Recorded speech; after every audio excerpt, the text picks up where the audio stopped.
Share screen. Okay, there. So yeah, so the talk will be focusing more on ZBrush. So next. Wait. So what's ZBrush usually used for? It's usually used for visual effects for like film, movies, the 3D graphics are for the character art, creature art, or the background pieces. Game development, yeah, for video game graphics, animation, 3D printing like character or creature figurines, statues, stuff like those. Or in my case, I've used it in like cosplay props, 3D printing parts for cosplay props. But another thing you have to remember when you're doing a 3D sculpt, art direction also matters a lot because the art direction will pretty much tell you what you will use it for. Well, because the process for each genre or medium is, I mean, the requirements for each medium is kind of different. For example, if I was gonna make a character or creature for game, it's gonna be different for different for 3D printing because you have to remember the difference between 3D printing and digital. 3D printing, it exists as a physical object, so it's there. You can actually hold it. It exists. Digital, the reason why you can go with there's a limit. The limit because it depends on your game engine, with the specs of your computer. Anyways, I'll explain a bit later as I go to the ZBrush talk. So ZBrush is used often for highly detailed sculpts. Or example, in this case, for this is some of the stuff I did before. These are 3D sculpted and textured 3D models. So it's used for texturing, baking normal apps. It's part of the texturing process. So another thing you have to remember when you're doing 3D sculpting is mesh density. Mesh density is another thing. It's very important. Basically, mesh density is the amount of the amount of polyfaces you have in a mesh. Here's an example. So as you can look from left, it has like 578 mesh polyfaces. Mid poly a bit higher, 1100 something, and then the high poly is 9000 plus. I'll explain to you a bit while I sculpt how why mesh density is important. Okay, so yeah, it's a very short PowerPoint because it's mostly about the software anyway. So let's get to the software. Okay, okay. Present. This is to my share screen. Lang ah. Oh fuck. Present. Switch to uh,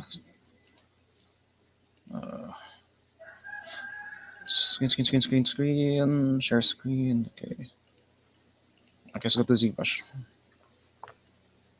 Okay. So when you open up ZBrush, teka, let me save this. Let's open a new ZBrush muna. So when you open up ZBrush, it should look something like this. Let's wait for it to load.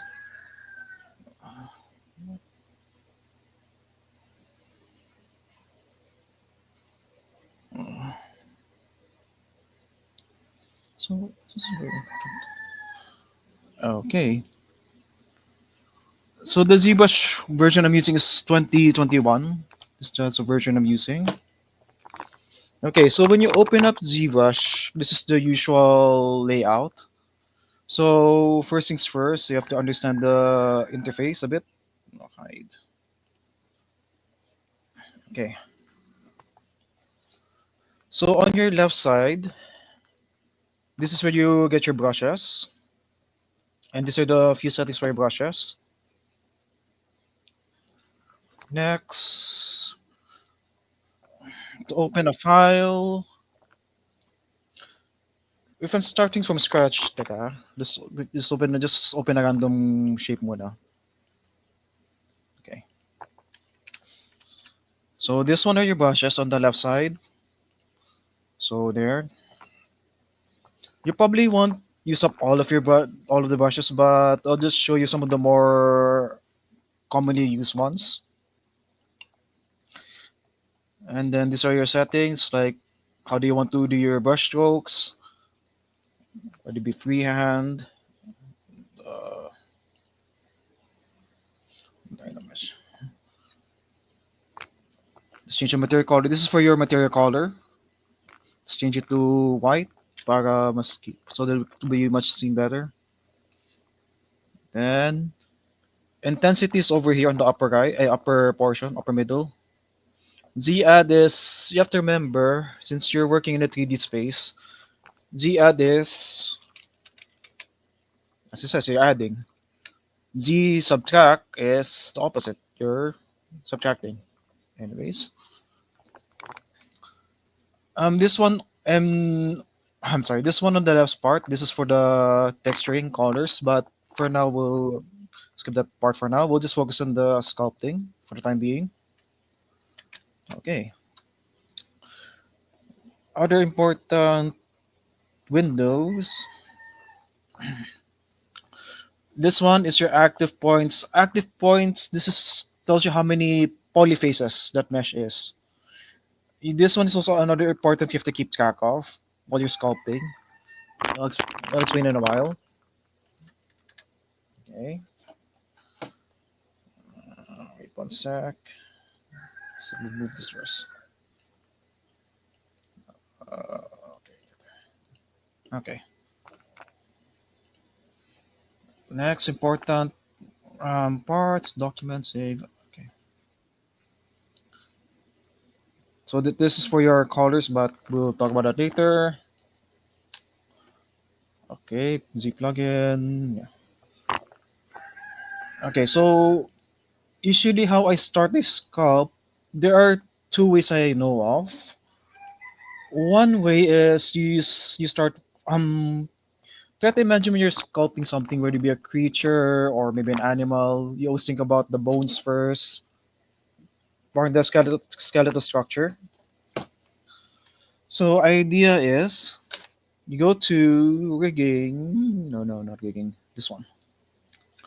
Click on tools here and go to Z sphere over here. Then drag and drop anywhere on the screen. Make sure you're in an empty document space. There. Edit. So one way to start sculpting, let's say a creature or a character, is you think of your starting with the bones first, your basic forms. Oh, this is your ano pala. This one on the upper right, the one with the head, that tells you which way your face, which angle you're viewing. So you had since you have a head here, that means you're facing the front view. Press shift. I mean right click, right mouse click to change your view. So let's say if you want to go to the side view, there you go. So that means you're already at the right side view. Want to go to the top, right mouse click and just yeah there. Or you can actually click on you can click on these arrows instead here. That's another option. Yeah, there. Anyways, so let's say this is the body. So let's start from the side view since it's easy to see from there. Make sure you edit, draw is highlighted, and left click. There you go. Let's say this is the part of the back a bit. Then click on move. There. I'm not gonna do the entire thing because yeah, it's just gonna show you how. Let's just say that's part of the back.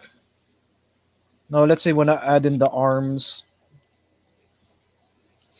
So let's say from here to here is the shoulder blade. So you go back to draw, click on this until you see a green sphere. That means this is where you're gonna start drawing the next joint. Same thing. drag and drop. There. Now let's move it a bit to the side. So let's just imagine this is a shoulder blade, or the shoulder. Scale, make it a bit smaller. Oops. So hold on to left mouse and let's make the mouse a bit bigger. This is your mouse size, by the way, over here. You can also use the left or right bracket key to increase the size. Left, right bracket to scale it up. Left bracket to scale it smaller. Let's go with higher. There we go.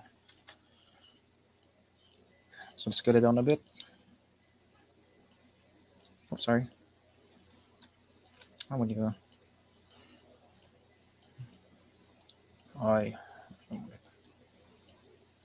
Anyways. There we go. So imagine this is a shoulder. This is your shoulder. This is the main body. Then maybe let's add a head. So back to draw. Since you're starting on the body again, you click here. Do you see the green sphere showing up?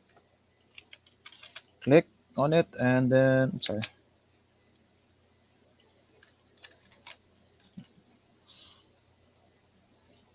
Then drag out. Let's move this on top a bit. So notes. Let's make the brusher smaller so that it won't affect the outer joint while moving this one. Okay, so just imagine that's the head or something. And go down here. Let's make the pelvis. Same thing. Left click, drag, pull, smaller, drag. So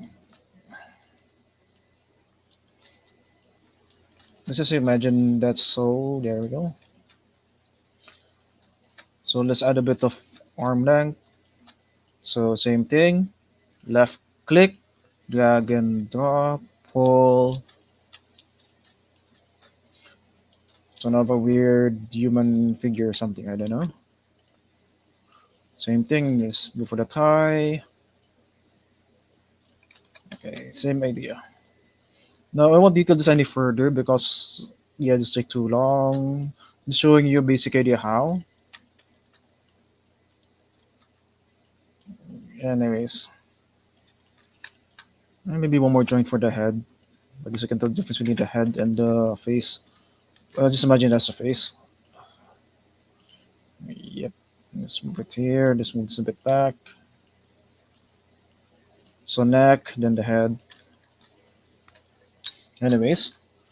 So let's assume you're done like planning out the base form of your character, creature. You're done laying out all the joints, things like those. Now we go to adapting this skin, edit sketch. Now we go to click on this edit sketch. Oops. Sorry. Click on this edit sketch. Now let's say after you're done laying out your skeleton, that's why I suggest if you want to go into character or creature art, you have to know a bit of anatomy. It's very important. Some basic anatomy knowledge. Anyway, so let's say you're done laying out the skeleton. Now we add a bit of the muscle mass. I'll just do this really rough so that you'll get an idea. So make sure you have draw.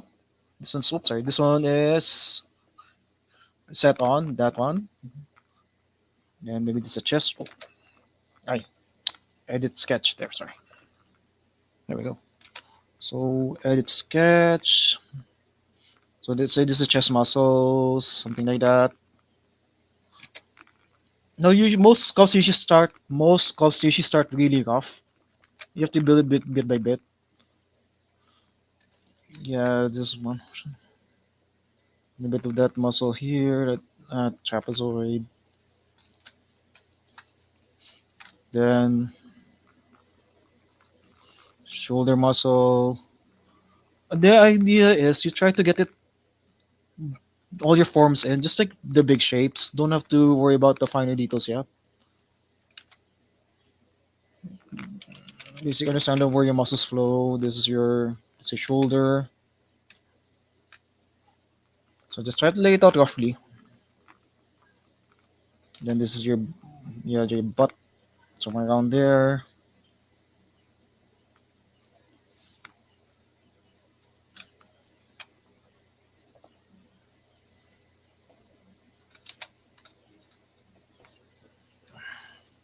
Just try to lay it out as quick as you can, just to get it loose. Then your, the muscle over here.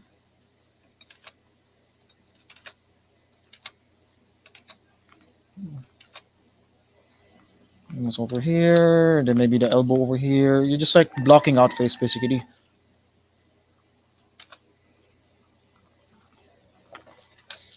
Then let's say you are done with it. So you wanna, let's assume you're done sculpting all your base forms using this method. Now you go to adaptive skin.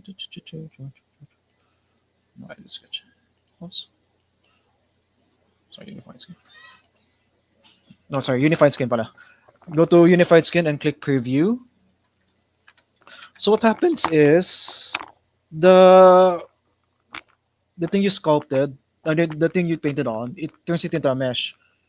So from there, so now you have a mesh to work with. So now you can actually begin sculpting.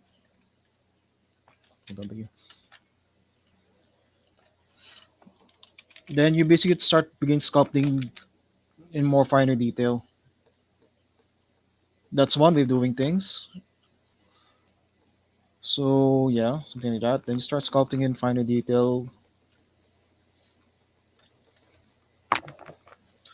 Um, here, remember earlier I mentioned that mesh density matters when you're sculpting. The thing with when you're sculpting, when you have a higher poly count, example right now, active points, that means this has 300 plus 300k plus poly faces.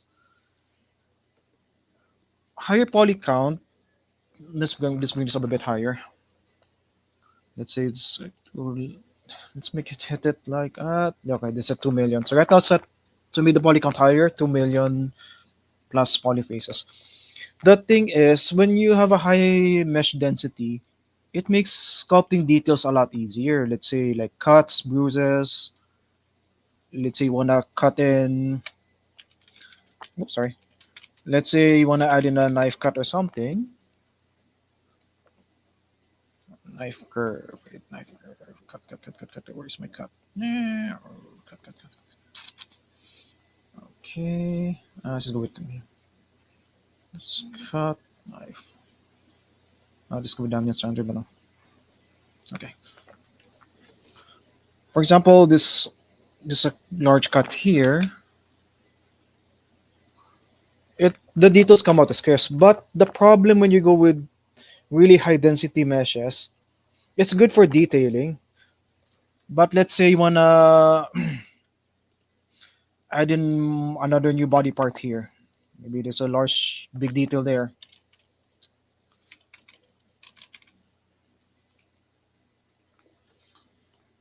It makes it harder to add in large bulks of detail, like getting the basic forms.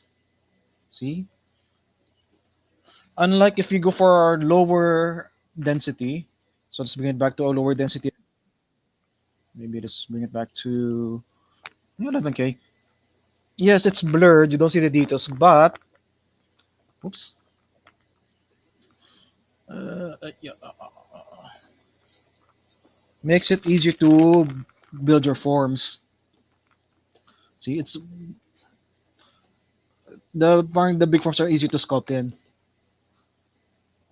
This will come in play later when you start sculpting. You'll be switching between low density and high density pretty often. You can be switching back and forth. Just have to keep. That's what I have to keep in mind. It's like when you're working with clay. Clay when it's wet, it's easy to sculpt in the big shapes when it's very wet. Same idea, but when it starts to get drier, that means in ZBrush case, that means it starts to get a much higher density. Let's bring it back again. The high density. It's hard to sculpt in the large forms, but it's easy to sculpt in the small details when at high density.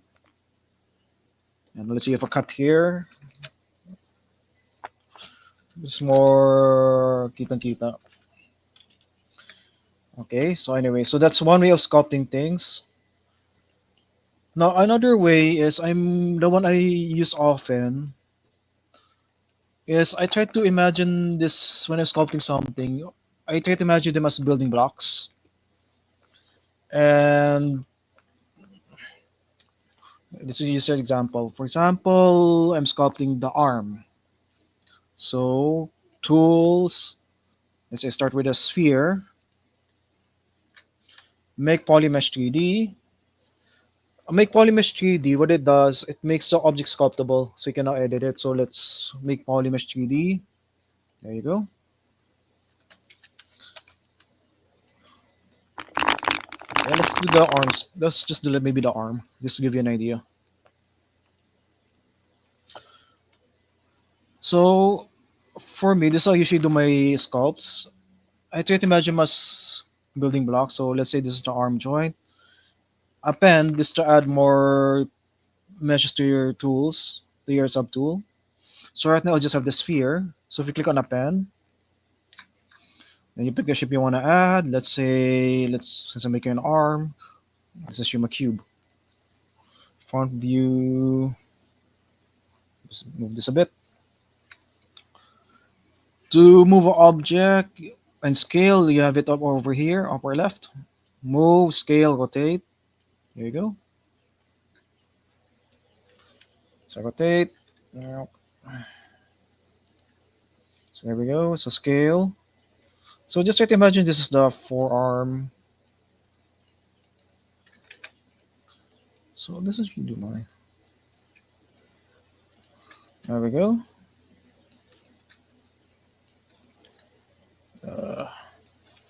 Then let's say this is let's copy this, duplicate. Let's just assume this is your elbow. Oops, sorry. Scale. There we go. Then let's add the other arm. Move, duplicate this again. Now usually when I do my character creature arms, I don't usually do it the arm is straight out. So I usually do it in a bend a bit. So tend to sculpt my character creatures. The arms are a bit bent. So okay, here we go. There we go.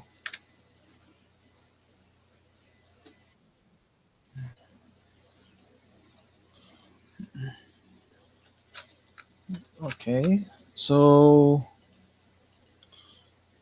you can also add in custom. Sorry, you can also add in meshes you made yourself. Let's say you want to add in a model you made in 3D Max or in Maya or whatever 3D software you're using. One way to add is append. Oops, sorry. Append, add it any shape you want. Means since you'll be replacing this anyway. So, I'm sorry. So imagine this will be the hand. So there. Let's move this a bit more. Okay. So I already made a hand before and a foot. So you go to import. First, make sure you selected the right object. To see you see this eye symbol. That means that's what you selected. Or another way to check if you're selecting the right mesh is to click on Shift F. Shift F, what it does, it shows you the wireframe of the model. That's one way to check to make sure that you're selecting the right model. Because if you turn it off, yes, sometimes it's hard to tell unless the gizmo is there. Or another way to tell is where the gizmo is. This one. This usually called it gizmo. Your manipulators. Anyways, let's go back to the hand.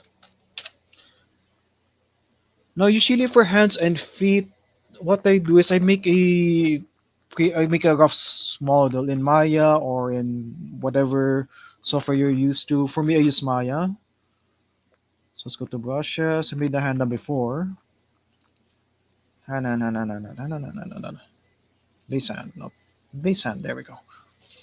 Yeah, but the scale is obviously wrong, so we scale it down, down, down, down, down, down.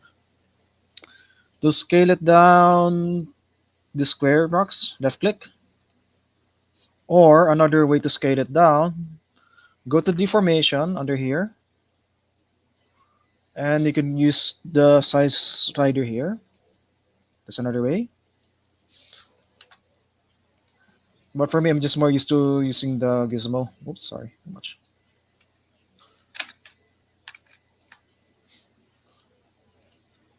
That's one way.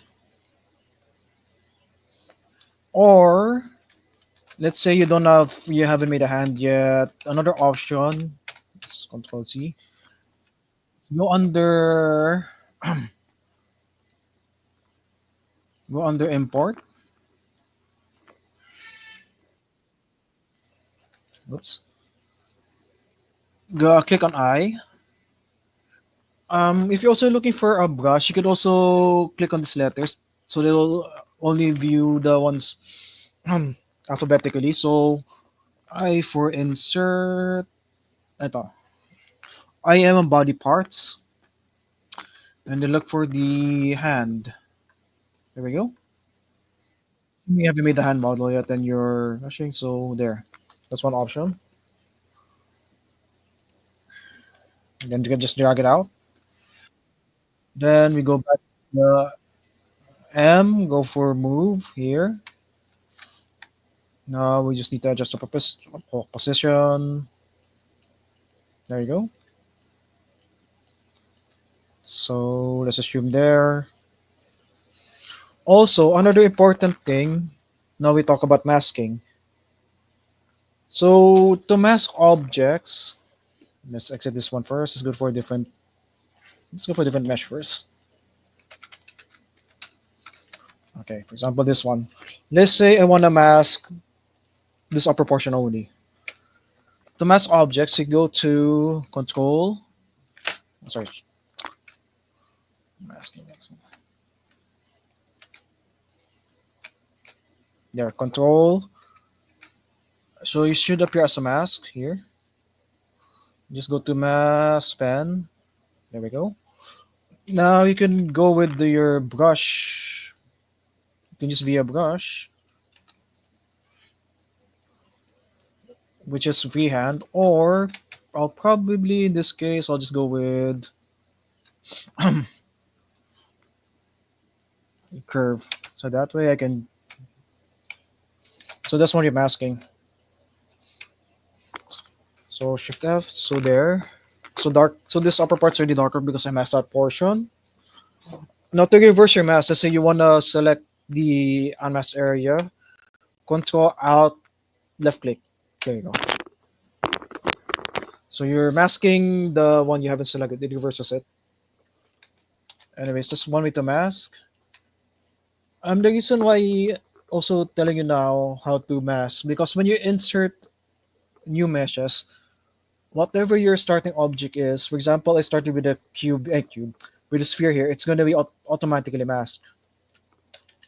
See, so if you notice carefully, the sphere has a darker shade. That means it's been masked. That way, I can only manipulate the hand. Okay. Now, let's say you're fine now with the position of your hand, assuming you don't need the sphere anymore. Go under split, which is under subtools over here. So, subtools, then you go to split, then you go to split mass parts. There you go. So, as you can see, it separated the sphere and the arm. So, now we can just delete this, or we can just move the hand around.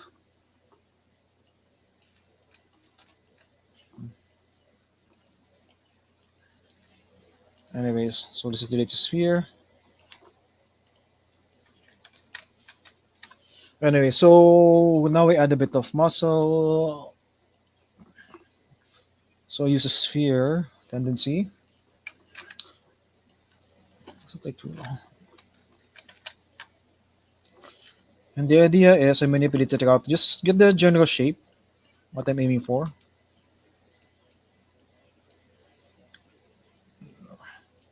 Again, don't think about the small details yet. Always think about form first. So let's say around here. Oops. It's like, yeah, you're building blocks. And you duplicate, then you make adjustments until you finally get the overall shape what you're trying to make. Okay. Then another, maybe the joint here. Now just do a really rough idea. So that's one way of doing things.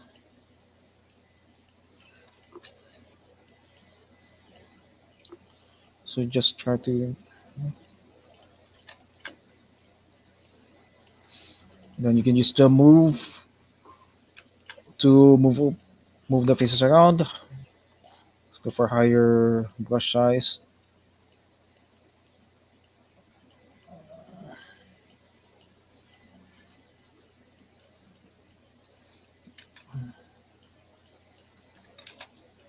So yeah, don't worry about too much for now. It looks really rough because you're still blocking out anyway. You're just trying to block out all the big shapes and first. Don't worry too much about the small details. Just block everything out first. Don't think about the details yet. Just block everything out.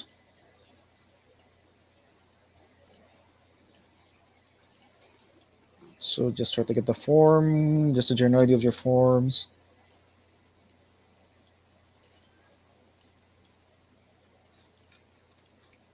Yeah. So another one. Yeah, so there's your forms.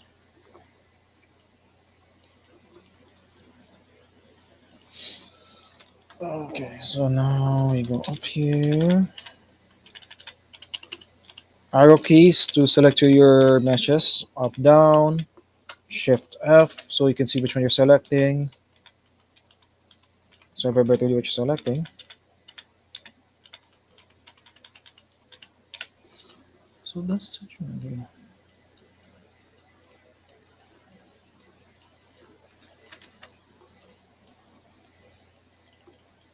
I don't know, something like that. Just make this one. Okay. Make sure they're connected, they're overlapping. So let's just assume you're done with blocking out your main shapes. Now what I would do is per body part, let's say this whole arm, I would keep it on a folder. So that way it'd be easy to find things when I need to move things around again. So new folder here. Subtool, new folder. Let's name this one arm. There we go. And just put everything in the folder. Just make things more. Let's call this one. Just put everything in the folder. Okay. Now I go here. Click on merge folder. So what merge folder does, everything within the folder that's visible, it'll combine it to one as one object or one mesh. So merge folder, hit that, close this, and there you go. Now from here, let's just assume you're done blocking out your big shapes, geometry, and hit Dynamesh. What the Dynamesh does, it combines everything to one mesh. So now it's one mesh. It also keeps the group, by the way, when you Dynamesh it. Polygroups I'll explain a bit later. Have practical uses of polygroups. Okay. So now let's just assume you're done sculpting.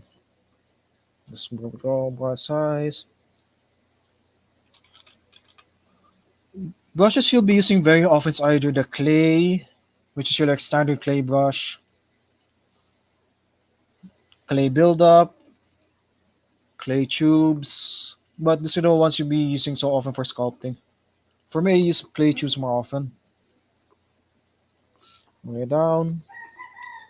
Then pretty much you start cleaning it up. Like that's the general idea. Get your big shapes in first, then you start once you're happy with your big shapes, then you start sculpting in. Z to add. Shift is to smooth.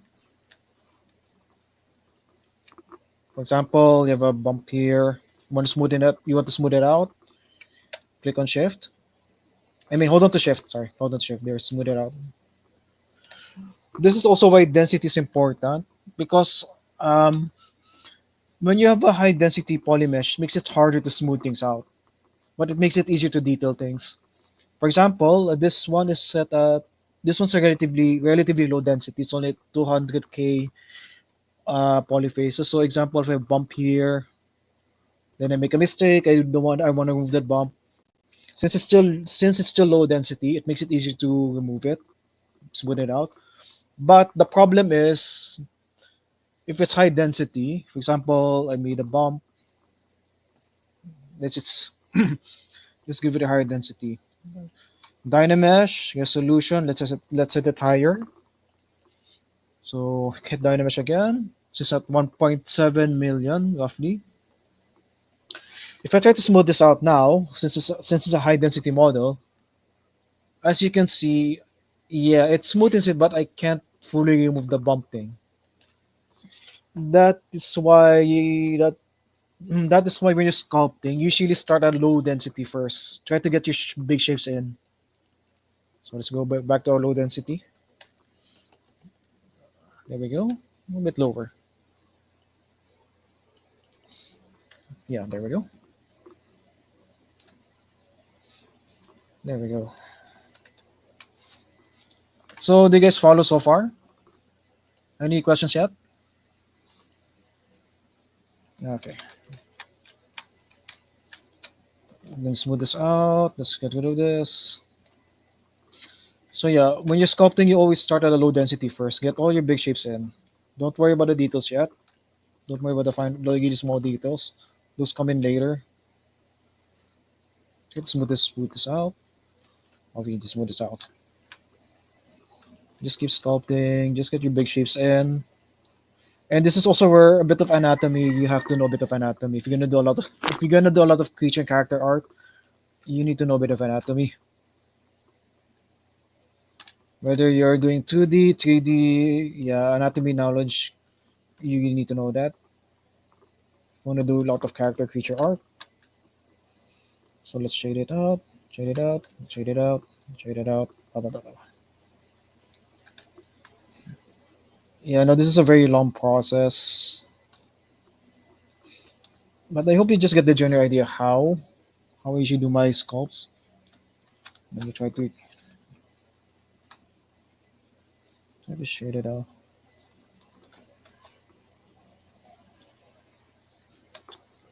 To zoom out, control right mouse click and just drag.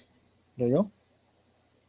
To zoom out, control right mouse click and just drag left or right. To move your object, to move your camera out and then right click. There you go. To rotate, it's right mouse click. Hold onto your right mouse click and just move your mouse around. Also, when you're moving things around, make sure. Mhm. Solo. That's not here. Never mind. Let it na. Anyways, another useful shortcut is this one, solo. So what solo does is, let's turn it off first. I can show you. let's say you have more than one mesh in your scene, which we're gonna end up doing anyway. You're gonna have a lot of meshes. So sometimes it gets a bit cluttered. You have a lot of meshes, and maybe this the body, this the armor or something. You probably end up with a lot of files anyway. And so you want to work on just the arm. Click on solo here. That way, it's only the arm that will be that will be visible. So you can at least focus on body parts that way.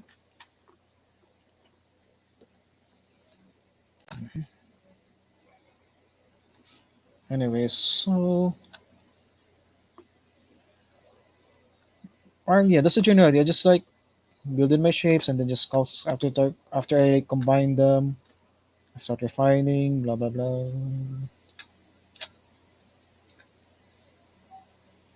Just refine the further. This is where not your elbows somewhere around here. Nope, you have it almost around there.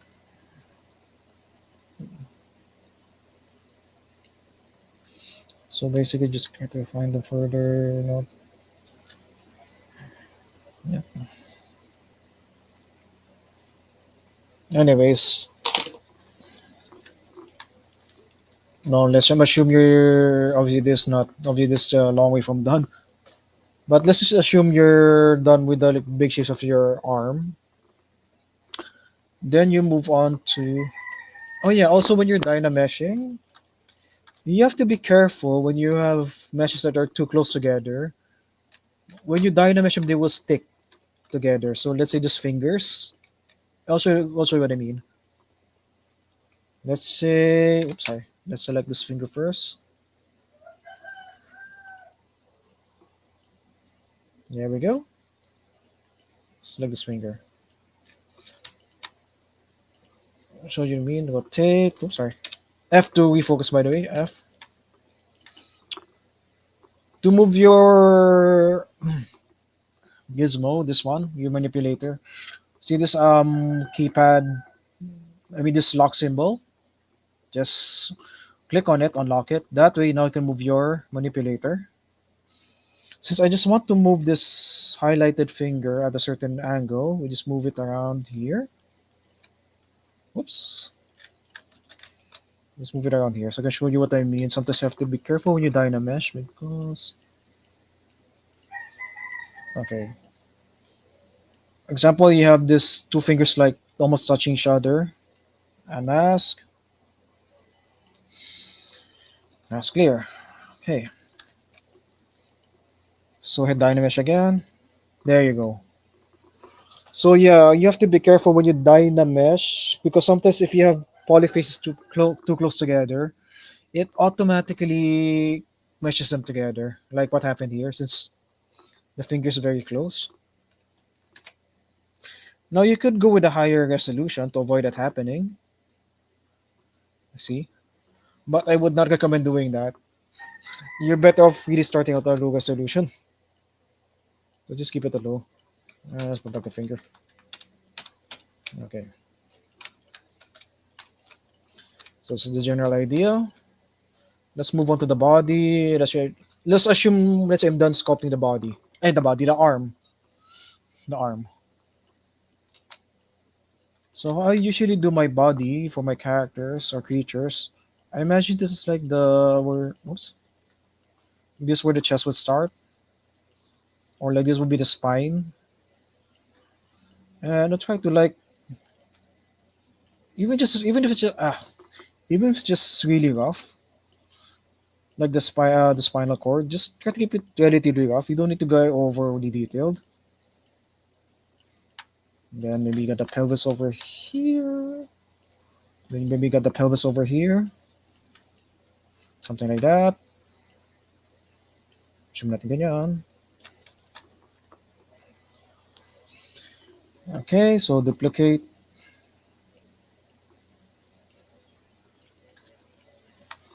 Then same as earlier, I'll put this all in a folder first so that it'll be easy to keep my files organized if we need to look for something. There we go. This is called this body. And same as earlier, once I have like the bone structure of what I'm trying to make, let's just duplicate this. Oops, sorry. Let's duplicate this. Just imagine this shoulder collarbone connected to your arm, somewhere around here. So let's move this first. Back, mask, clear. Let's back a bit.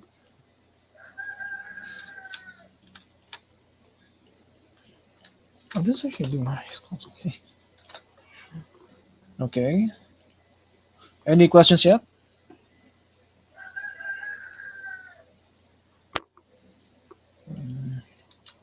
Any questions?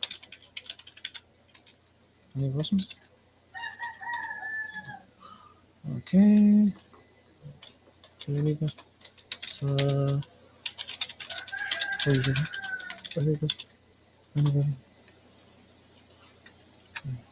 Okay, so let's okay. Again, so after like done laying out the bones of the character creature I'm trying to make, same idea. I start laying out the muscle groups. Like again, doesn't have to be super detailed. Just the general idea where your muscles are. Then we'll go like all the way crazy detail. Make sure you're selecting the right shapes again. Imagine this is your chest. You have to keep in mind you have a rib cage over here. So, oops, sorry. So just start moving, blah blah blah.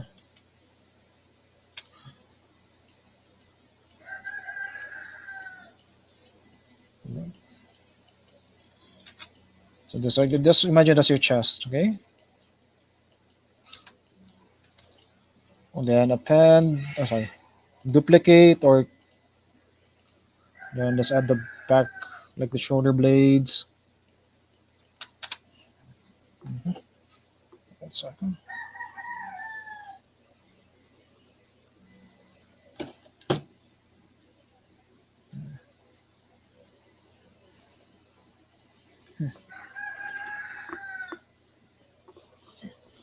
Okay. So same idea. You try to move it, manipulate it around to get the basic shape you're trying to make. Let's just imagine this is your shoulder blades. Oops, sorry. Okay, then we add the neck, which is usually start with the place it on or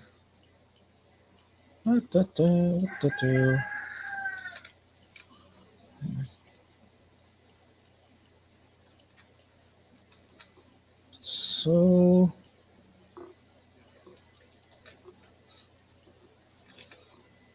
just imagine this is the neck.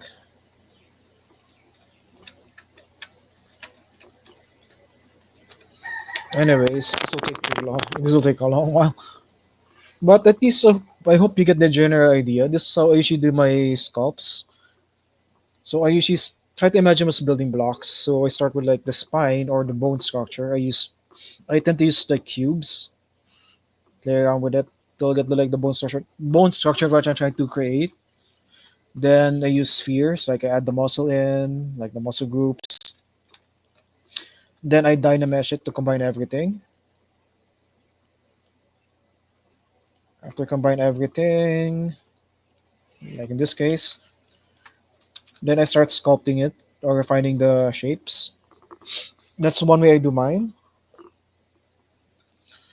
Another thing is usually when your design is symmetrical, it's if it's gonna be the same on if it's gonna be the same on both sides, you just need to do one side and go under geometry, modify topology, and mirror and weld. This one. Oops, sorry. Oops. One more thing pa pala. Oh yeah, forgot. When you're sculpting, make sure you're also centered. Click on floor. So right now, if yeah, it's not centered. That's when I hit mirror. Since it's mirroring the left side, let's say something like that. So to fix that, what we can do is unlock this first. Center pivot point. This one to the object. and click this reset orientation. There. Lock again. Let's move to the right side a bit. And now let's combine these body portions. Merge folder. There we go. Let's combine this first. There we go.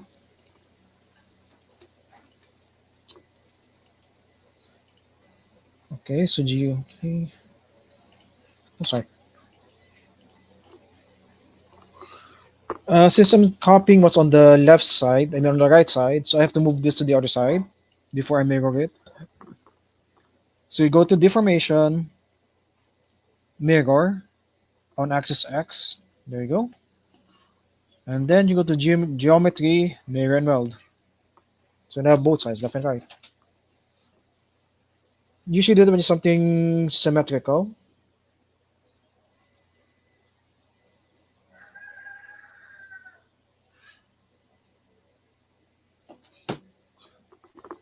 Okay, so that's one way I usually do my sculpts if it's so yeah, that's one way.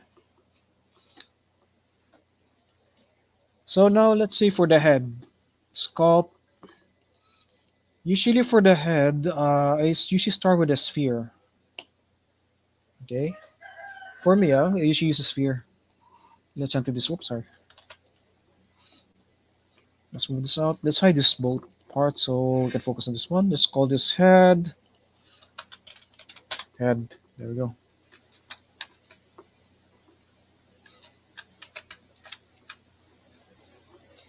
Now I'll just do a really quick graph para so that you could get an idea how. There it is. Just curious. Viewers. Anyways. So let's enter again.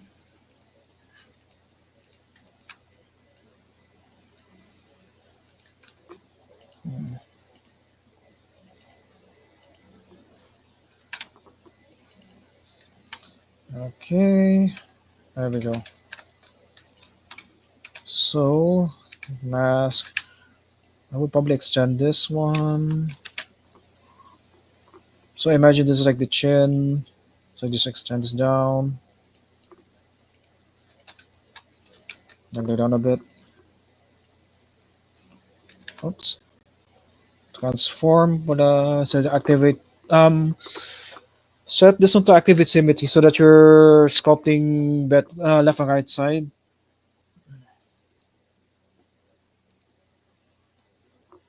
There we go. Oops. Oh, sorry. I went top pala. Oops, wrong side. Okay, my bad.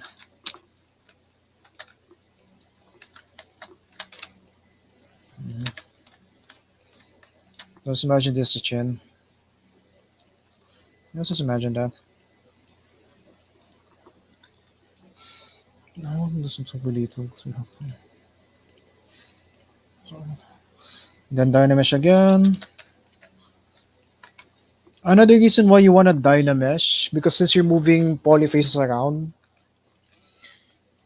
sometimes you end up with areas that are not evenly spaced polymeshes, which will give you a issue when you start sculpting those areas. For example, here, since I stretched this part down, so the one in the middle, these are large polyplanes.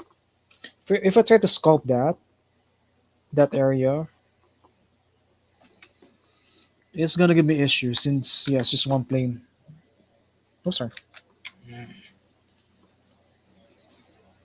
That's higher. A mask. There we go. See? Yeah.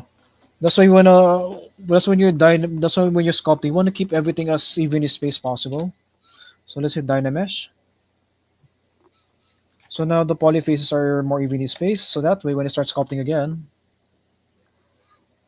there, it's more evenly spaced. The sculpt it doesn't. Anyways, I'll just do a quick crop since we don't have time to do the full detail head. But this is how you should do my heads. Like I usually start with this. I usually start with a sphere. Just sculpt out the chin. Again, always remember your anatomy. Oops. Just turn on the body, so at least I know where the neck is. Just turn back the body on. Just move this back. Obviously, this 3D off. There we go. Yeah. Like, try to get the big shapes in first. Oops.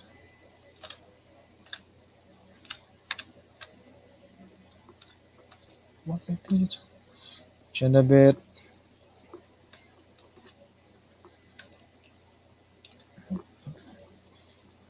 Always keep switching back. Geometry, Dynamesh. That way your meshes are in the space. Makes it need to sculpt.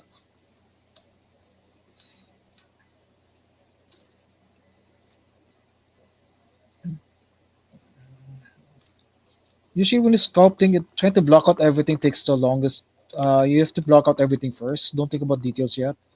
Block out all your clothing, block out all your body parts, whatever. And just try to keep it loose. Don't think about the finer details yet. Yes, yes.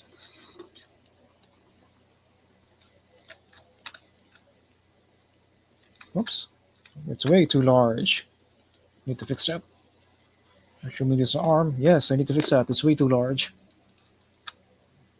Scale, let's get a lot smaller. Yes, it's way too large indeed. Neck.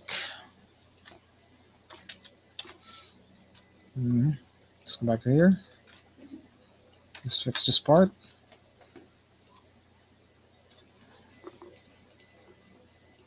Oops. Move tool, art here. Brush size. I guess so. What happened?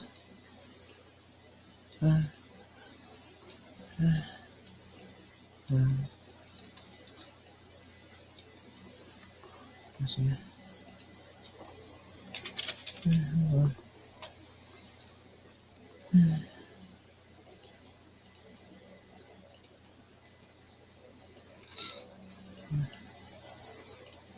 Let's mirror both sides will make it a lot easier.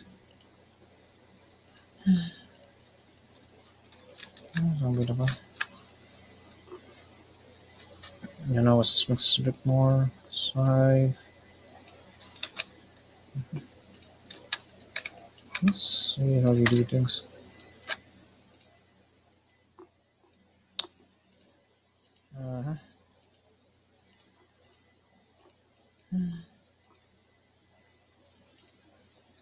Yeah, this Dynamesh is yeah, this Dynamesh is a bit more.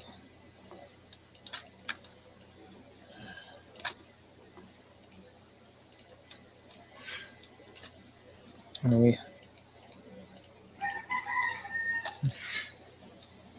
Anyway, so we'll do the entire body since we won't have time to do the entire body. Just give you a general idea anyway. Add.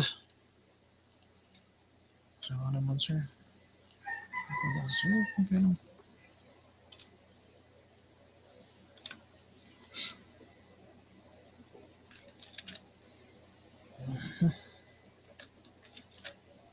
Yeah. Nose. This I should do my sculpts.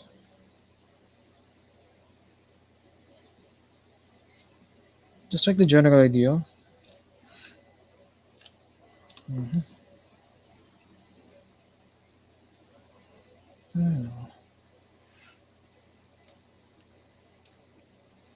Well, you should keep it.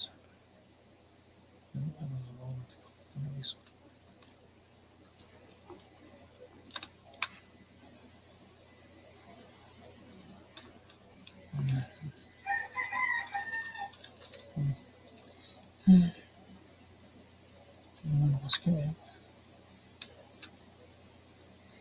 Yeah,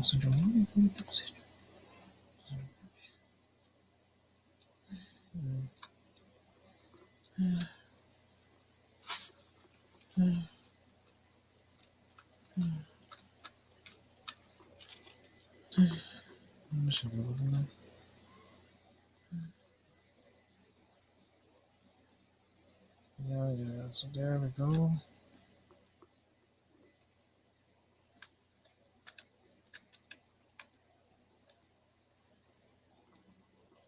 But let's make the take shape a bit more. Then I would usually add a sphere again. This is gonna be for the eyeballs. So just have an idea of the eye socket. Let's move it here. Let's give it a different color so it'll be easier to find. Color, let's make it maybe let's make it something like that. Color, fill object. There we go, and move it back again. There we go. This is where the eyeball is. Oops.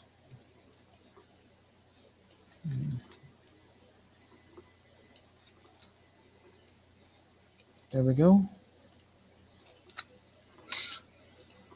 Yeah, but that's then let's carve out the eye socket. Oops. No, this idiot then. Dynamesh higher, higher. Yeah, that's generally I do things. Mhm. Yeah, make a geometry.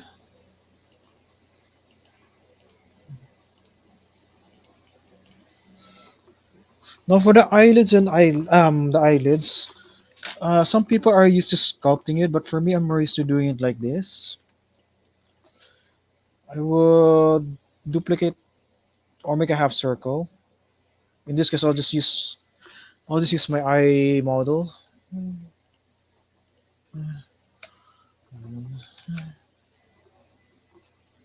Gusto ko din ako na. Ay ko din ako na. Mas, hit select. So there we go. Let's make this white again. That way you can tell which one switch.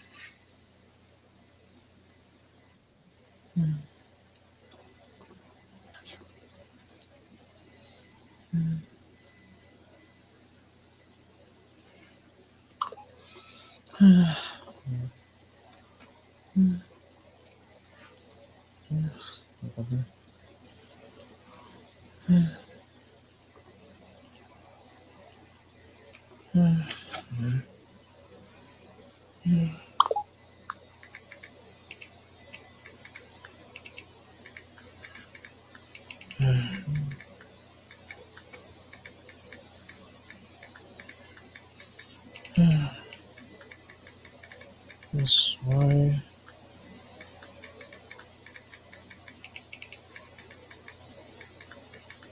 Yeah, this one. Okay. Anyway, so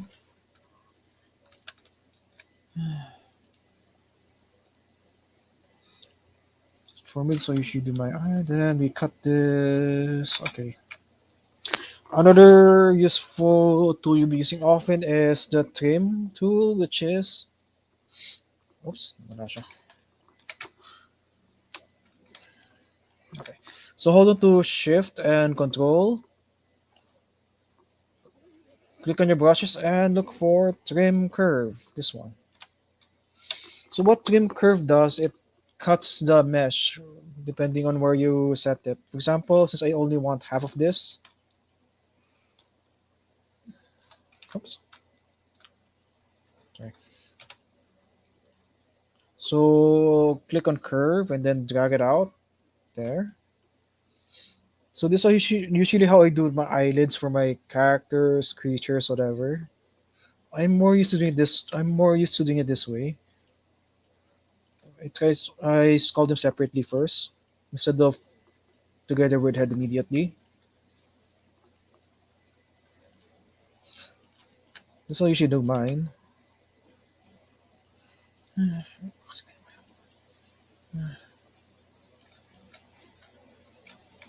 Now for the lower, same idea. So we mirror this. Go to make sure you're set on Y since we're mirroring. Oh, sorry. Since we're mirroring the bottom, there you go. Click on the unlock, then center pivot again. Pivot, there lock. Then you move. Then imagine there's a lower eyelid.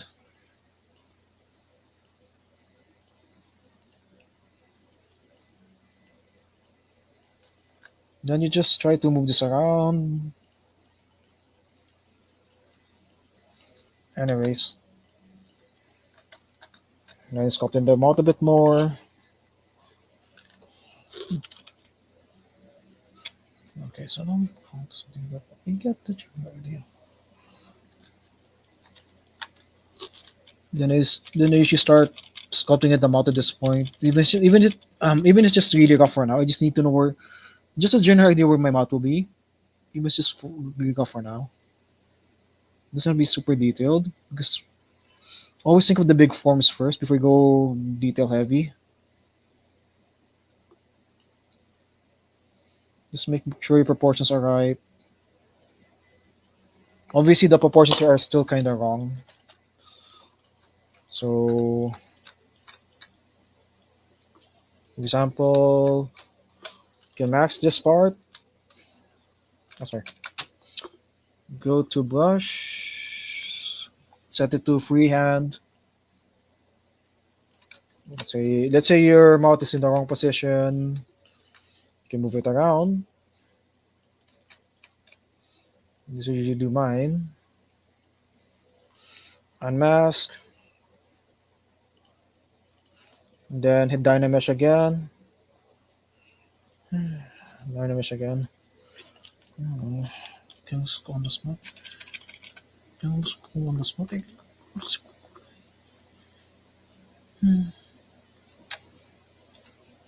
Make sure you start with the low setting first. Active points, always keep track of that. There we go. Like I said, yeah, it makes it easier to smooth out things first when you're at a low resolution.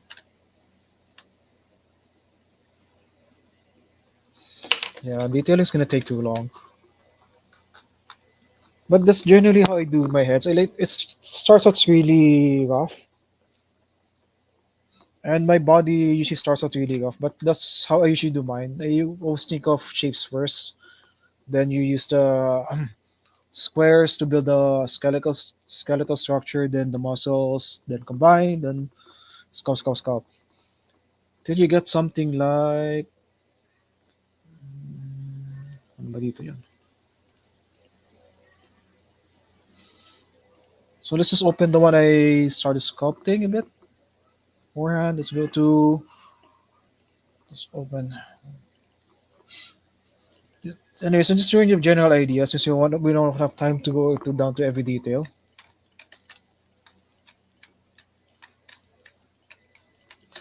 So for example, I'll be using oops.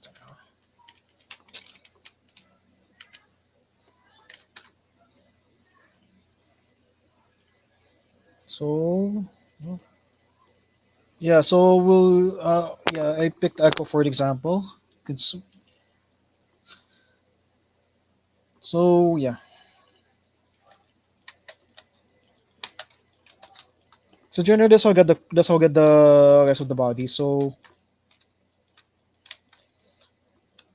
same idea. I sculpted out the like the best skeletal structure first, then the shapes, then combine.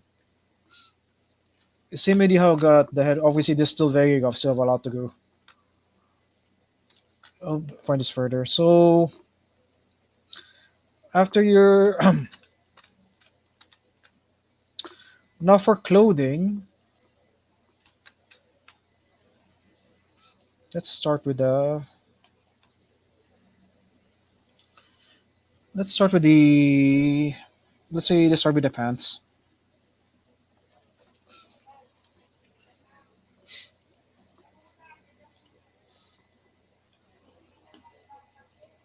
For me, you could use other software like Marvelous Designer, or you can go sculpt it, you can go model it in Maya first and bring it in ZBrush. But another option, let's say you're done sculpting the base shapes of the whole body. Since we're working with the pants, let's start with this part. Let's make the rough pants, this portion, the green pants. So I will probably select one side since we can always mirror it. Anyways, like I showed you earlier with the arm, we just mirror the arm. So we can mask this first.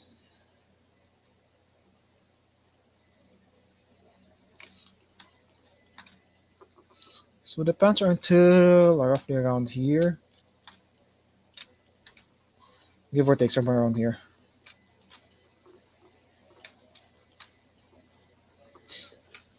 Could always start with one side. Yeah, go to there.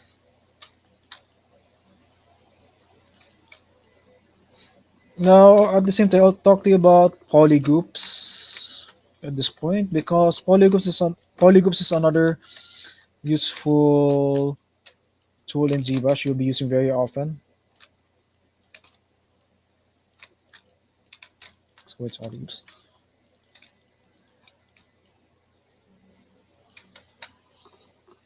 Yeah.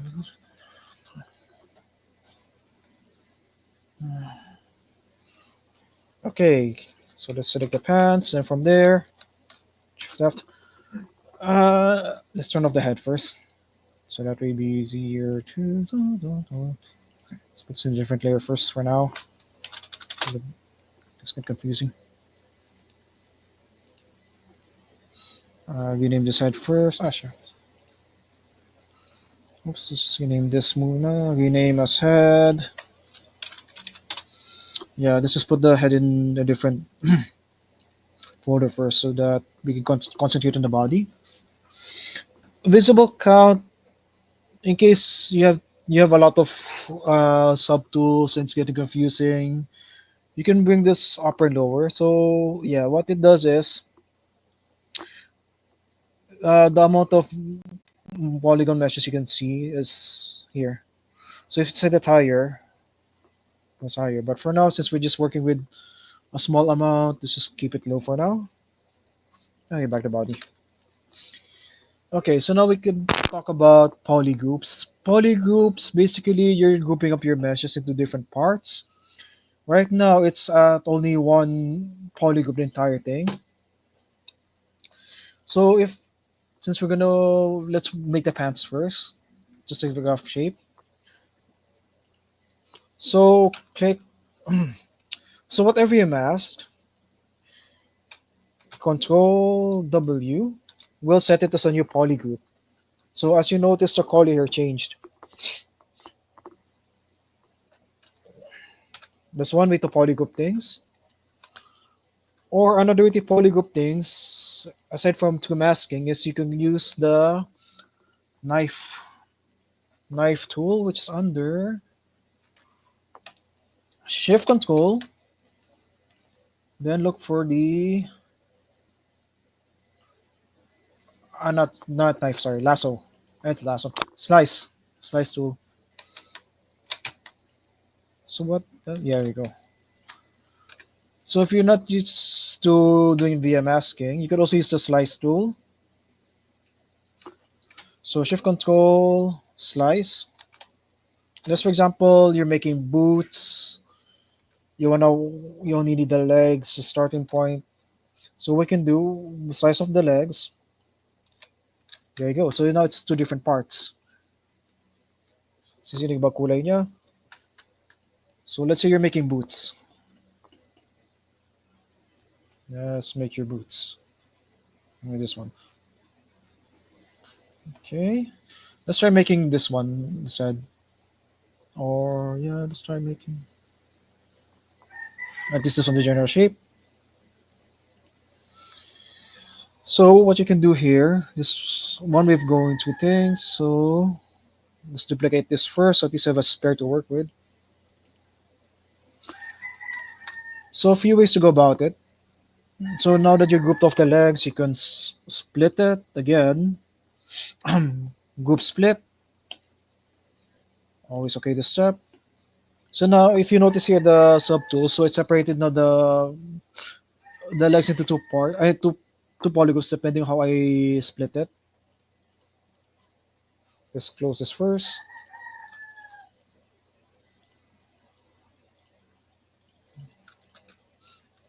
Then we make this sculptable. So Dynamesh. There we go. Let's go W.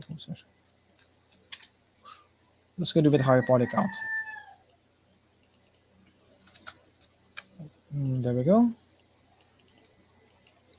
Deformation. Since we can again, since we can mirror things, we can just. Oops, sorry. That's F. Select this. Just split this. Split the mask. This is just let's just use the left boot. Here we go. There we go.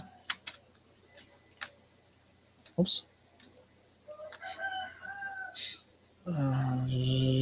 No. Let's center the pivot first. That way we can have an easier with unlock. Center to the mesh. That way when we're rotating, we're focused on the mesh. Okay, there we go. So Dynamesh. Higher setting.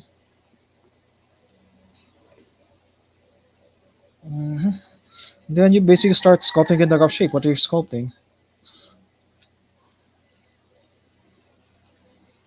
So this is how you do things. Not this because. But that's a general idea. Like you want to get the basic shape of whatever you're trying to make. I'll just keep it really rough since yeah we don't have a lot of hours though.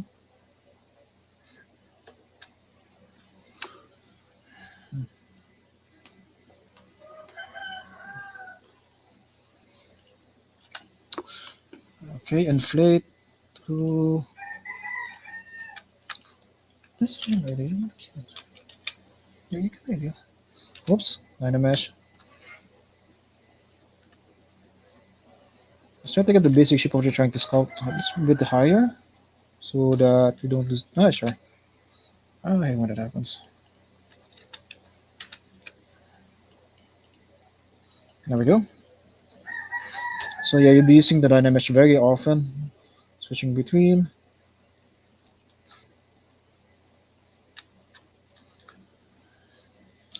So,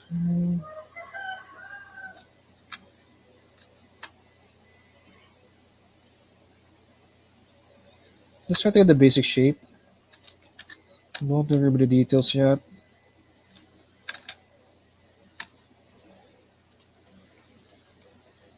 The flaps will add it later. Just get the shape.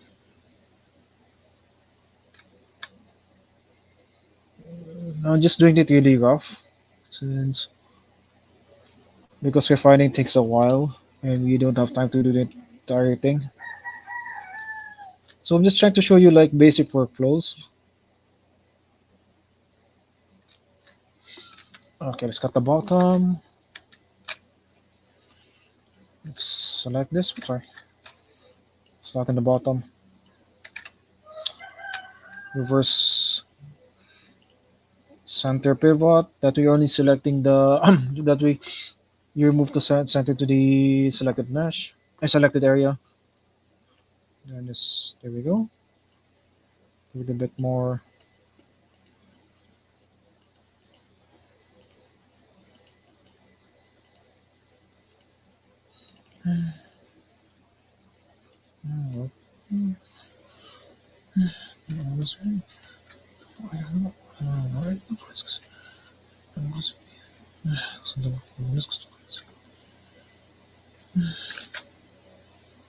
Sabi na natin ganyan. Lower again. Basically, just keep switching back and forth.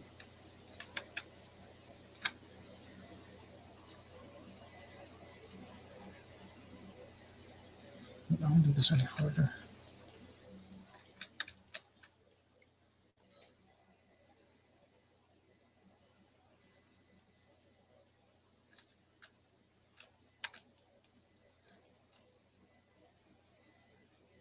Pad, same idea.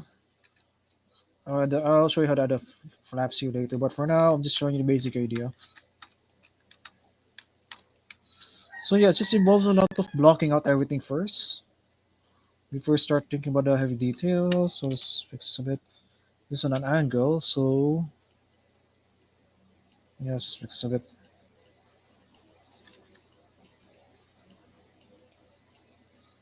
Yep. Mm-hmm. Yeah, that's it. Pants, same idea. Uh-huh. Let's turn off first. Focus on this one. Let's make this one polygon first. So the pants are the same idea. I will probably wrap the base body. Just use some masking tool to highlight it.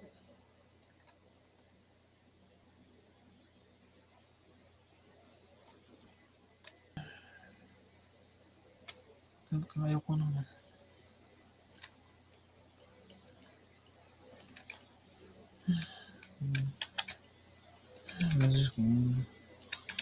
This is what I'm gonna do.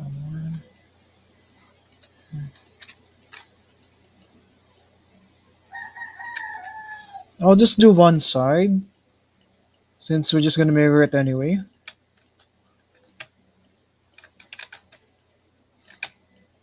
And again.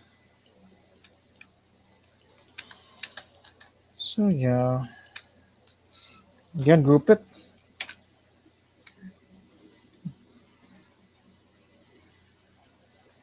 There we go. Now we could do the one earlier where I had to group split it, or another thing we can do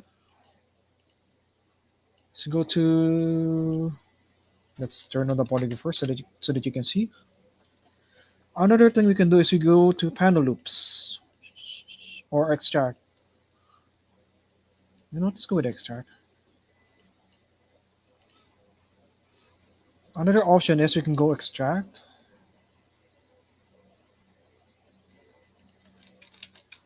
Okay. For extract, you have to make sure you mask first what you want to extract. So let's reverse this because we want the leg portion. There we go. Oops. Sorry, reverse. Oops. There.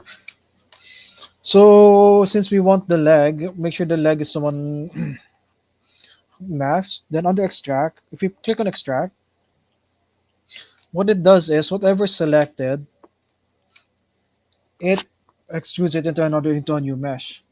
So if let's say extract this one, let's go to see. There we go. Oops. Let's make it a bit thicker para mas kita. Let's go with 0.5 thickness so that you can see better. Okay, too much. Maybe point.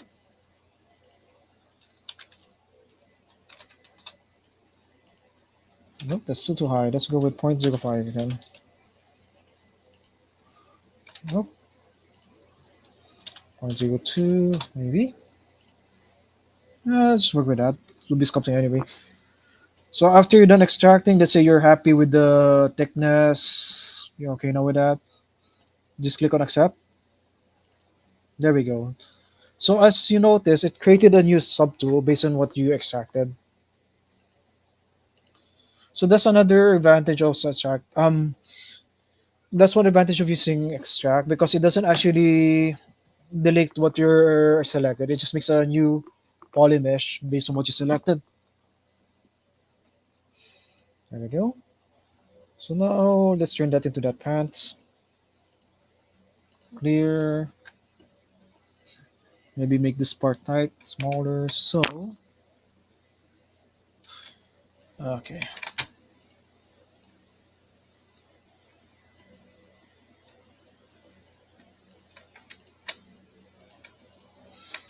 That's nice.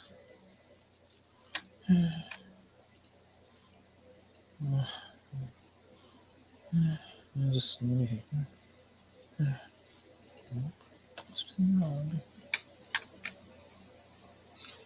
it's clear. Let's just cut this up.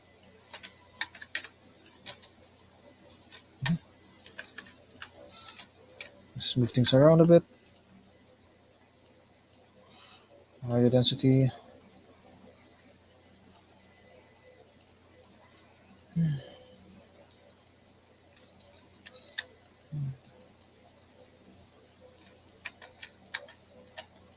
Oh, no. I don't know. No, that's fine.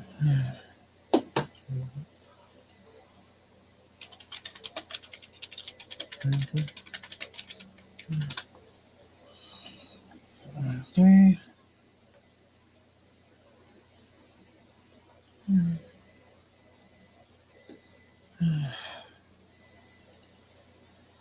Let's see. Let's see.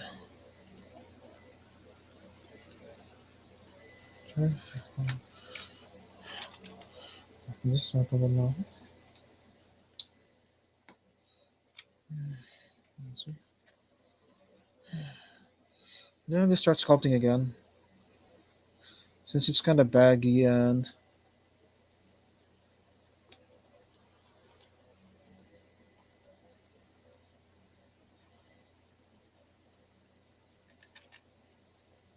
so that's one way of sculpting things. Then just kind of just sculpt the shapes now.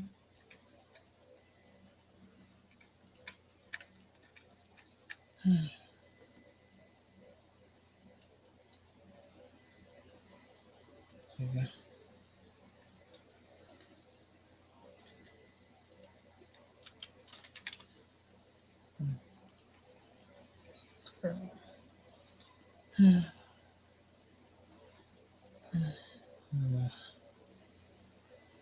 That's nice.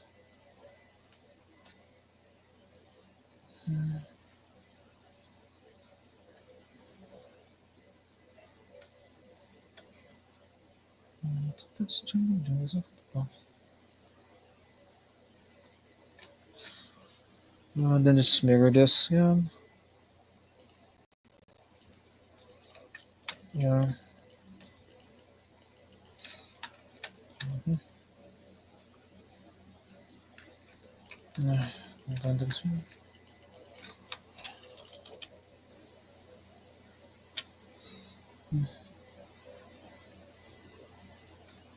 Yeah, that's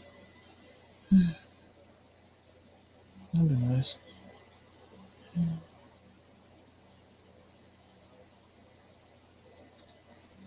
Yeah. Make some. Yeah, no, this looks. Yeah, I really have one.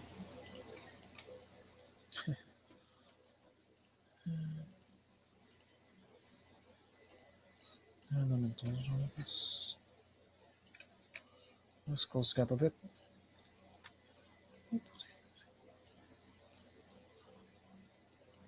Mm-hmm.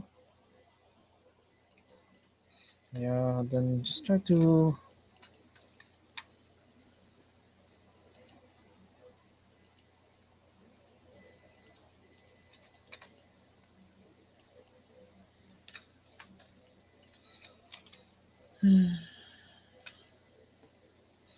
I'm sorry.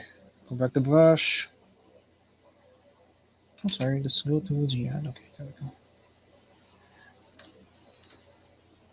Let's just follow this.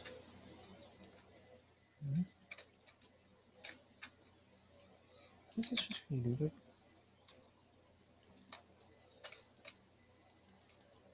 Ah, di pala siya close. Okay.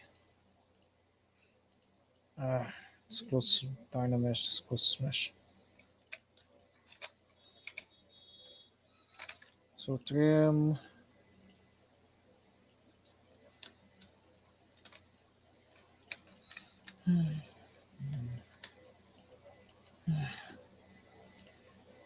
So this is already also.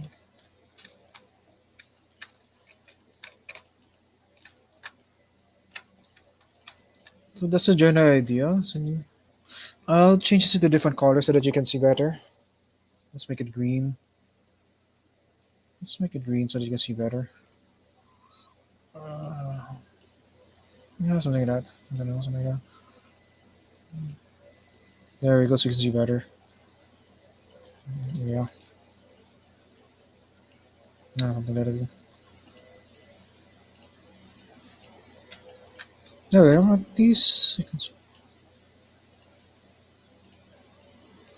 There we go. It's a must. This is a horrible button. No, no, no. Let's see what it's organized.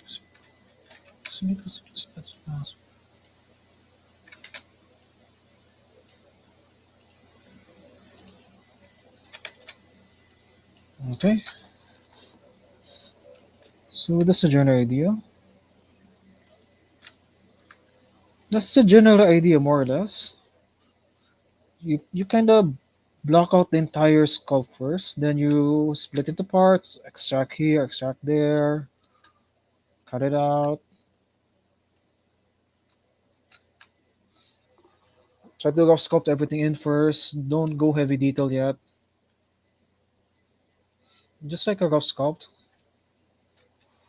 Now for folds, you could use custom brushes. Like I have downloaded a custom set brush before.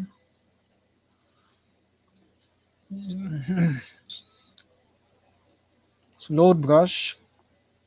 Since I downloaded custom brushes before. Huh.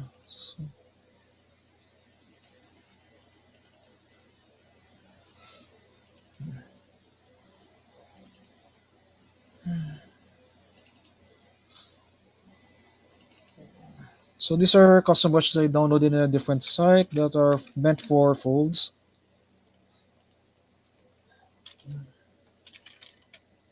Oh, sorry.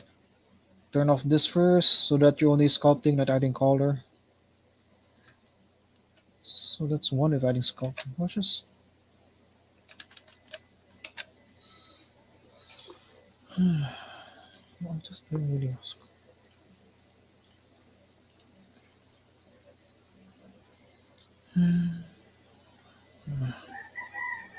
Oops, always turn this off first.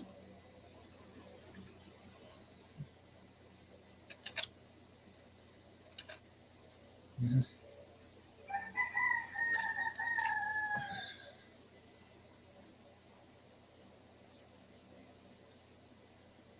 Anyways.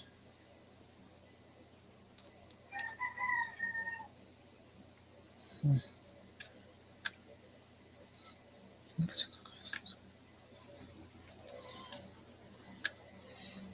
Let me make. This is an idea.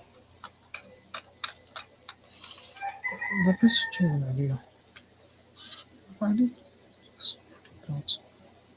Yeah.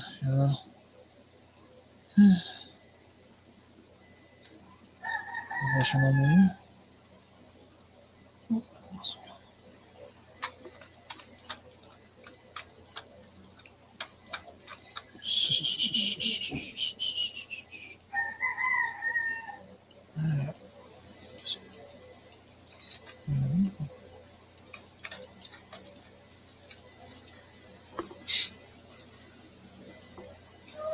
Then you just keep sculpting, sculpting, sculpting. Let's say for the upper portion, similar idea.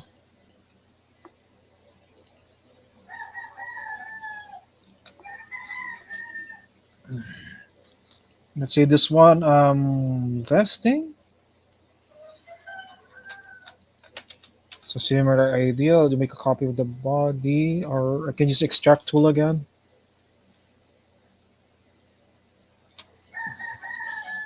Oh, sorry. Put on a mask.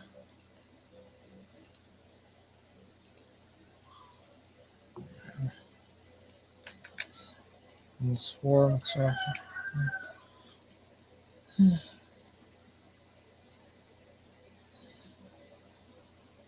Solo this first, so that doesn't know what I'm selecting.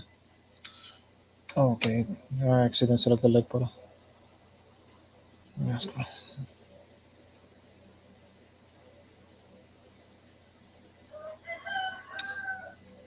Mm-hmm. So we just need the body. Let's work on the shirt now.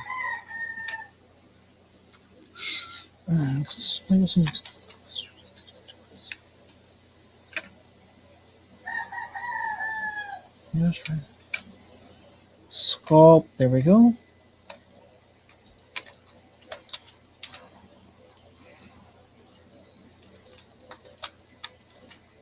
Then we hit extract. Go back again to. This looks a bit more.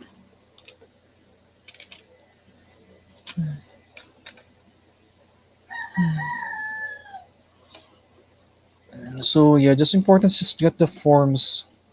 Extract. Oops. Okay. Let's get this form first. Hmm.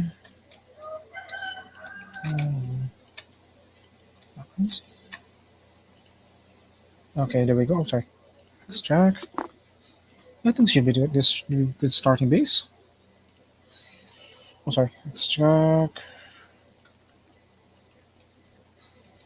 As fast as first clear.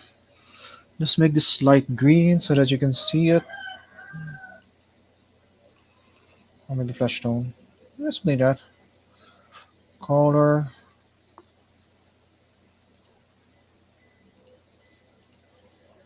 Yeah, then the main body, so make it brown, at least that way. Okay, there we go. Okay, so it's a cut here. What we can do is let's turn off the arm body first so that I can see that. Okay. Let's turn off masking. Back the brush. So I guess we smoothen this chest a bit more. Yeah. So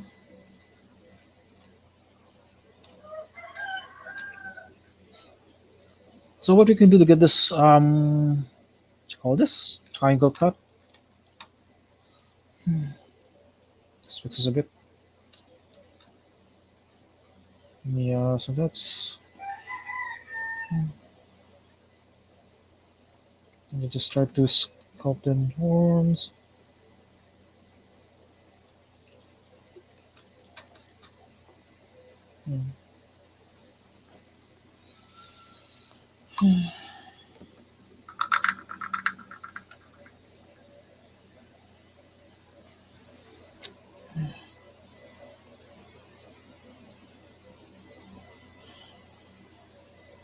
Okay. But that's the general gist of it. You always think of big shapes first. Don't think about details yet. Just get everything right.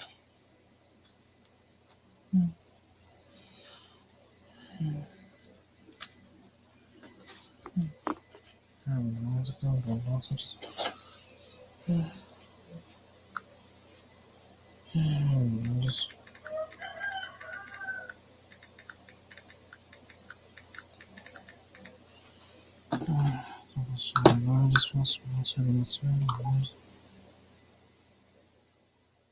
Anyway, so there.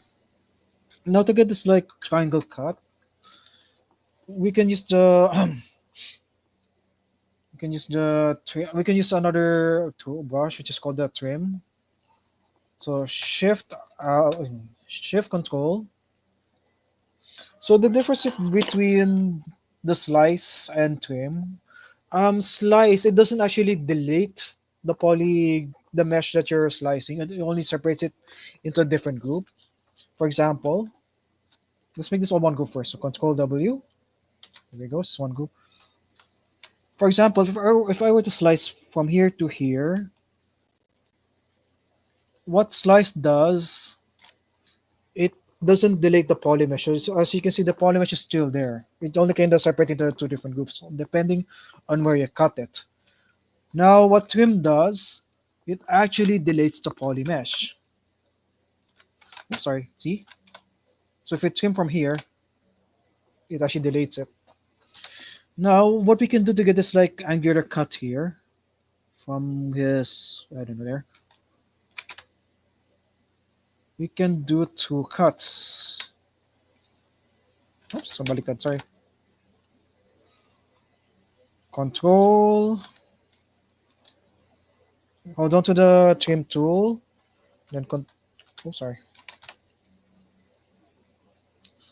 First point here, left mouse click, then click again. Ay, nako. Control pala. Control to change angle. So you go to the next line, then you cut from there. There, that's one way of doing it. So now you have an angular cut here. But we need to fix the back a bit because, yeah, that's not supposed to. Oh, sorry. Obviously, I can't see the back because it's covered by this. I forgot what thing is called again. His time something chamber. I forgot what's name in the show. But let's just assume this is supposed to be flat. So let's sculpt it a bit.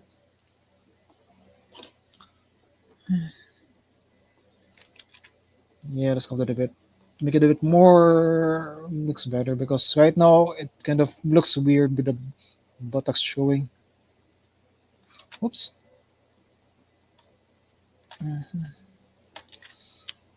Solo. Sure, mali. Oops, wrong button.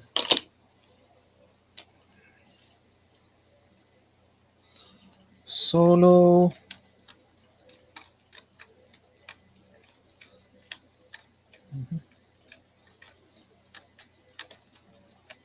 Also, I prefer sculpting, make sure the mesh is close. This would be hard to work with this.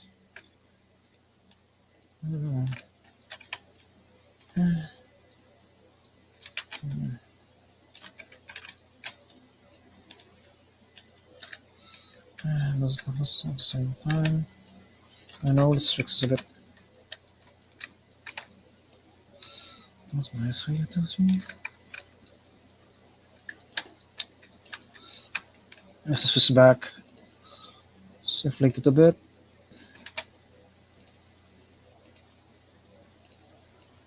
Yeah, because you have to make sure you have to clean this up a bit. Usually this hole, so how do you fix this hole? So I would usually inflate this. That way we would have it covered and use Dynamesh again. There we go, to close like gaps.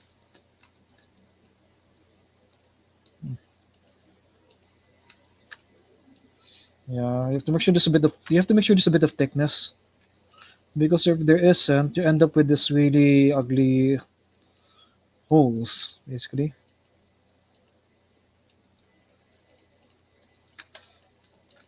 I don't know. What's kind of low? Yeah, this feels kind of low. I don't know if I'm going again. I don't know.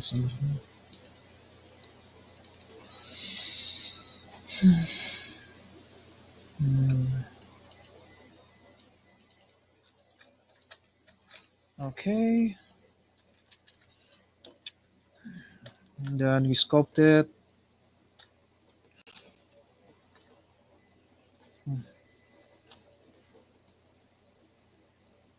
Yeah, try to get this shit.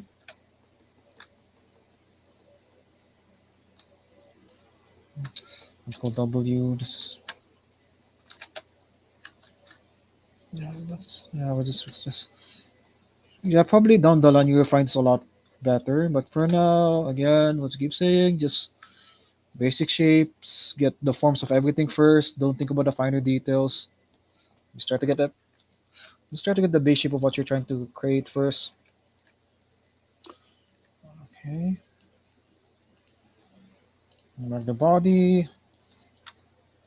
You know what? Let's make this brown already. So this is, I know it's skin part.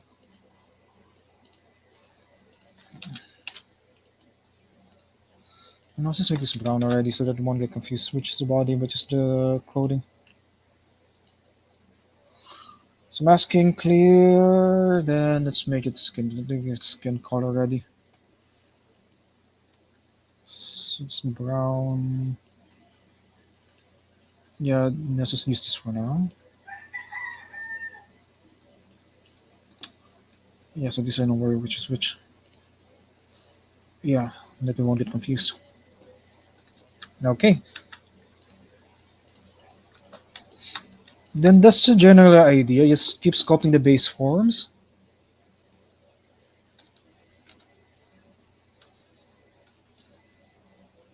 Now let's just assume you're done sculpting the basic shape of your whole attire. Let's just assume that. So how do you get these other sections? Like this lighter tint on the front portion of the clothing, whatever that is. Now this is another useful things you could do with the poly groups. Let's just go this a bit further so I can show you.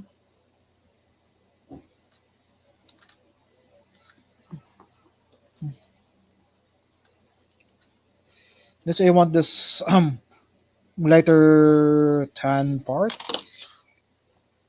Let's duplicate this first so I have a copy. Okay. So since right now it's just one group, I'll just get like the rough masking of that portion, this one.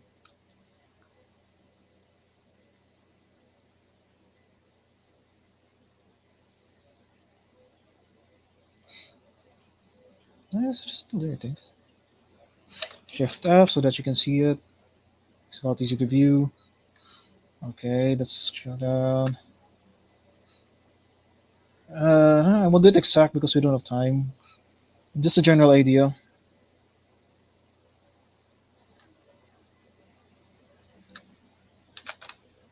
I think it's until the back. Yeah, it's until the back. Okay, it's until the back. So there. Mask. There we go. I think it's on the shoulder. Okay. Mask. There we go.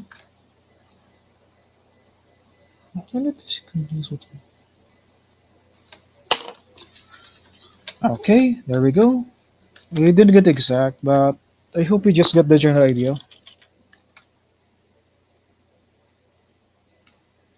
I'm sorry.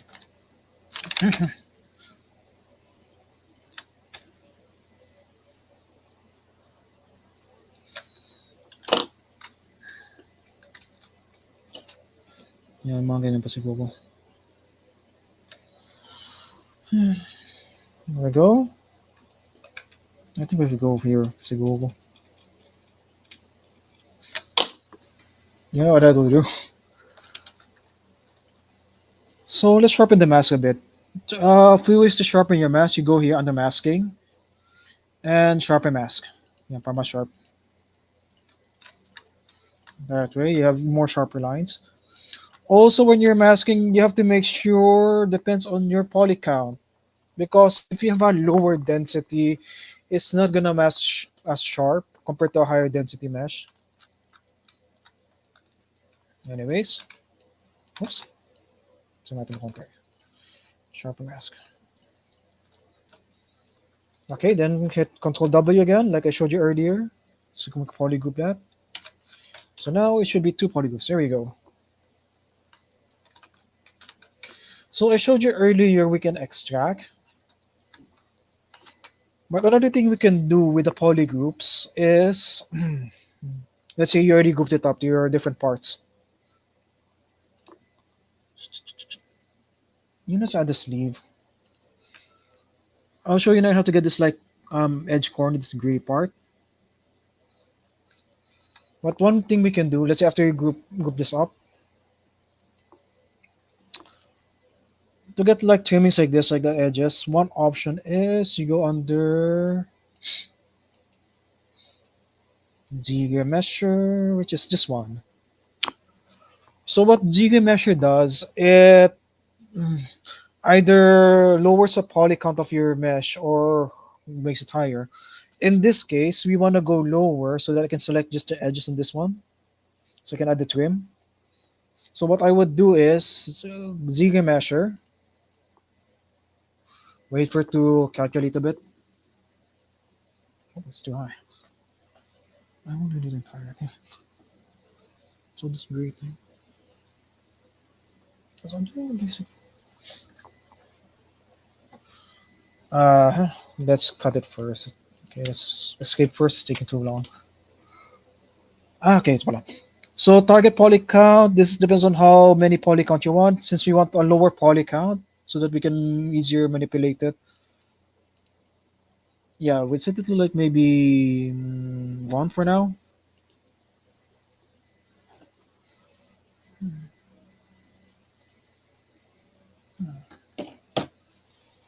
Wait for it to calculate a bit. So it's still, yeah, recalculating the mesh over here. So wait a bit.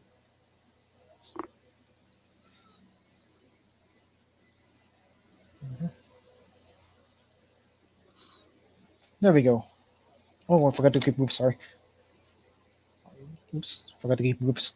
Yeah, forgot to keep groups. So yeah, make sure this also checked by the way.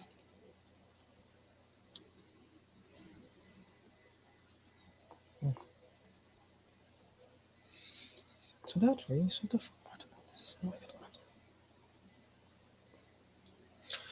that it wouldn't do this here. Wait for it to load.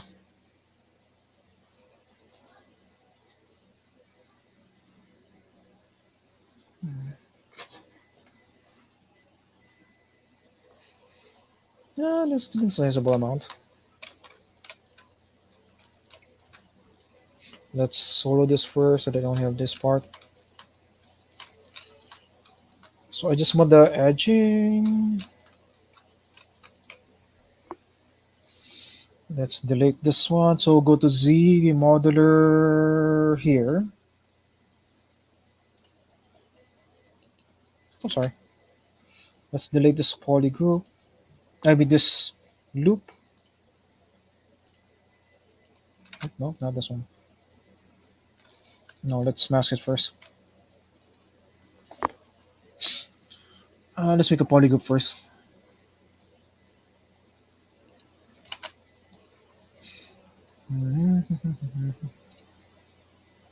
There we go. Let's delete this first.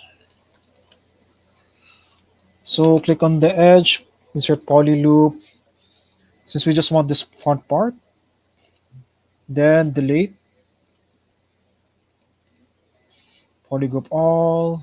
There we go. That way I can now separate this bottom part.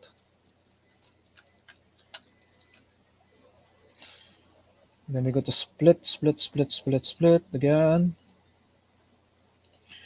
And you go to group split. What group split does, it splits it depending on how many poly meshes we have. Right now we have this main mesh.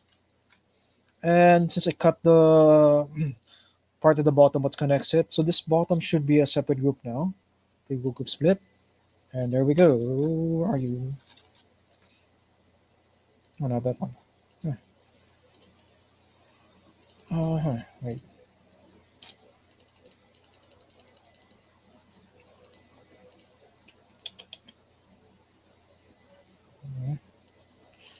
Yeah. Oh yeah, I forgot this pa pala. Over here pa pala. Yes, delete from there.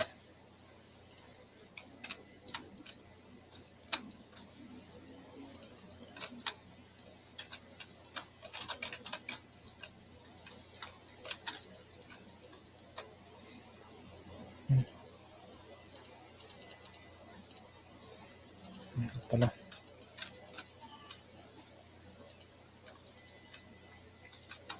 Okay, extract from here pala, sorry. Never, we'll just extract from here na lang. So what we can do, so let's say we need this edging lang. So now we delete everything else and just keep this one, the outer edging thing. So we should have an edging there. It's supposed to be a copy of the original. It should still be there. There we go.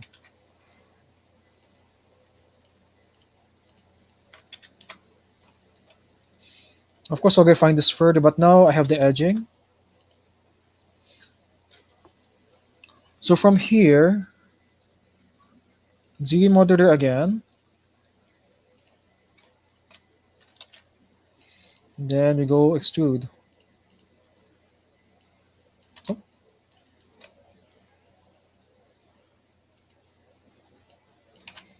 Whoops. Mali. Ah. Extrude. Polygroup all. And then you push it out.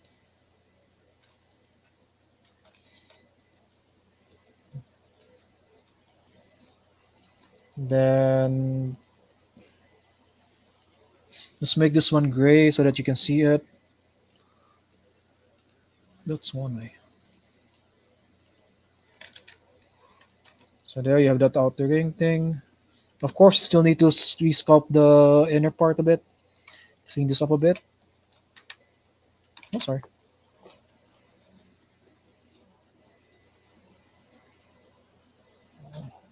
But that's one general way of going about it.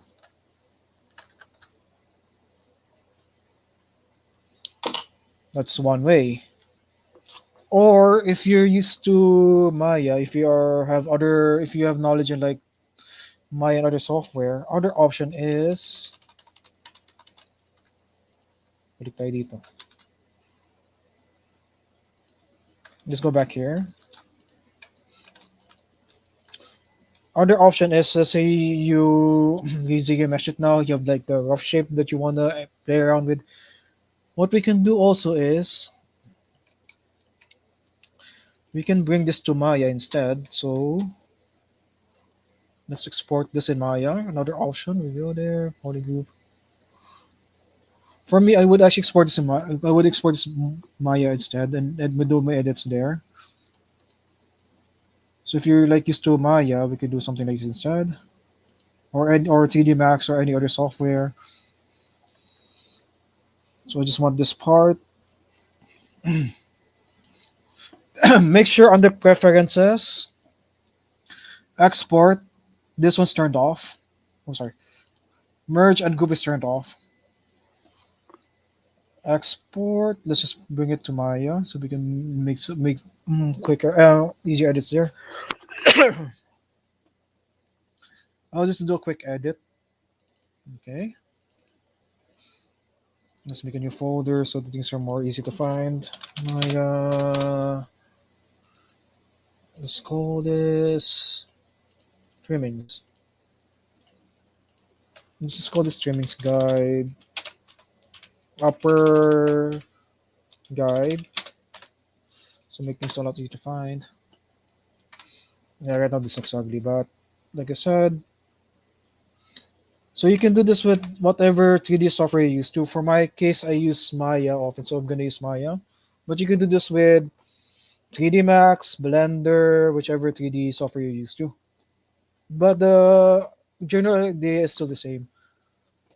So like after I sculpted my clothing, like the rough shape here, I grouped it up. Then then I masked, then I grouped it up. Then I cut it into parts. So you have the main area, which is this one, and then this lighter green part, which is here, and then we're gonna get the trimmings from this part, this parang this gray area, this green edging. You can do this in ZBrush actually, but I'm more used to doing it transferring to a different software for now. Then we like Maya. So what I would do, import this. So Discord, desktop computer, conventions, Maya. There it is. Also, be careful when you export. Make sure you're under export. This is set to 0 because if that's not set to 0, it will move the model. So you're gonna have a different position. It's gonna mess up the whole workflow. Then I would also get the body sculpt as a guide, but I need to be a lower poly count because if I have a high poly count, it's gonna have a hard time loading in Maya. So what I would do usually, I would duplicate this, turn the original one off, hide it first, go to the duplicated one. Since I just need the shape as a guide, so I bring it down to a much lower poly count. So under geometry, Z measure, same thing, keep it low, like maybe 0.3. Let it calculate a bit.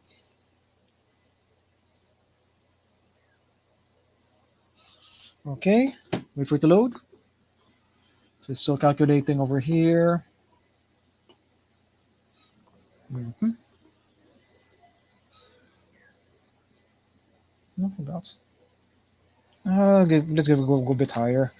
This is a bit too low. I can see the body forms.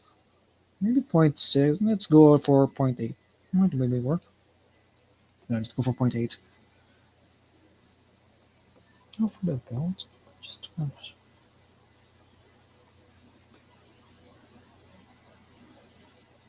wait for it to load. Yeah, this will do. Again, check your preferences. Make sure this is turned off. Merge and group. Because if you leave that on, it will export it into pieces, which is going to be a hassle. Export. Oh, again, make sure your offsets are set at 0 and your scale is set at 1. Export. Then go under.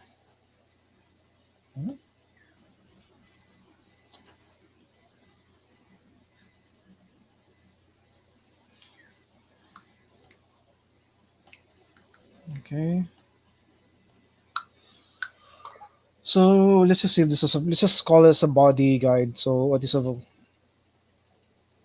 let's just call this a body guide. Let's just have a guide for the body. Uh,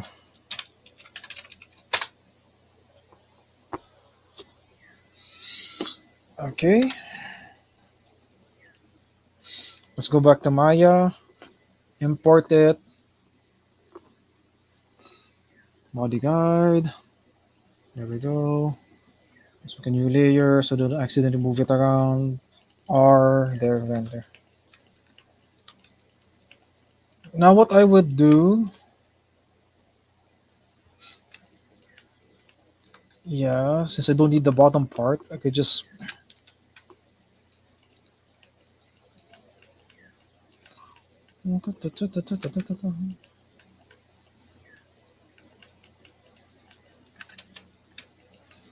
Mhm.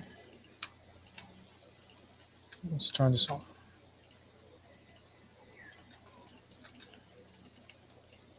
I don't need this entire mesh. Okay.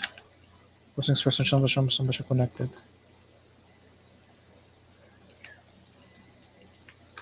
Mhm. I just need the outer shell parts, I think. We can separate this now. Hindi pa.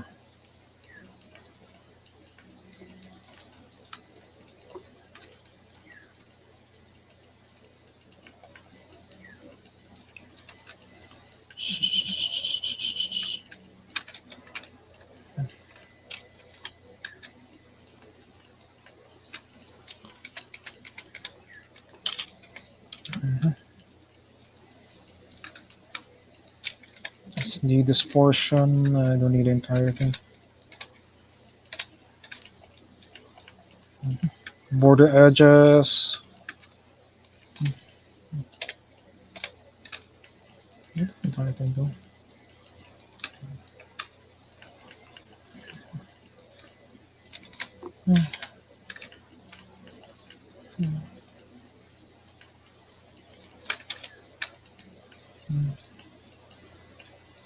Okay, kaya pala.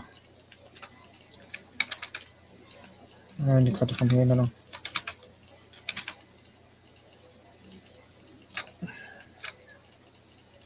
I'm just doing a really quick one, but you'll probably find this further. This is always less some time.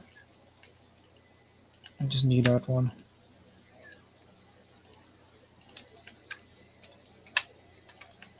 Separate this. There we go.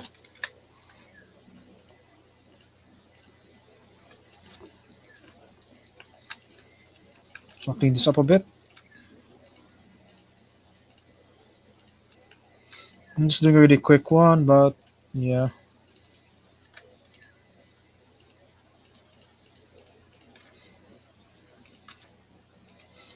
So this one way.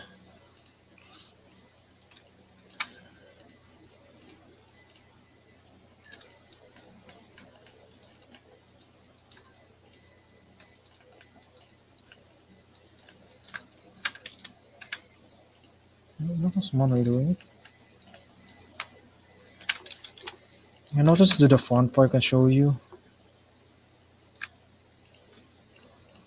Okay, so now we bring this there. Oops. Oops, mali.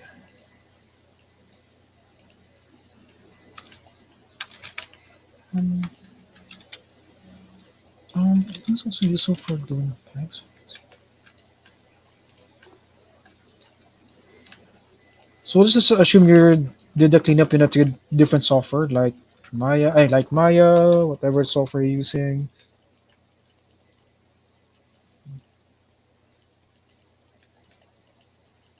You know what? I'll just do the font so that you have an idea.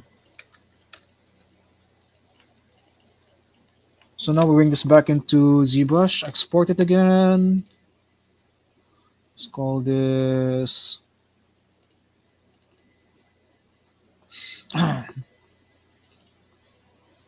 Let's call this.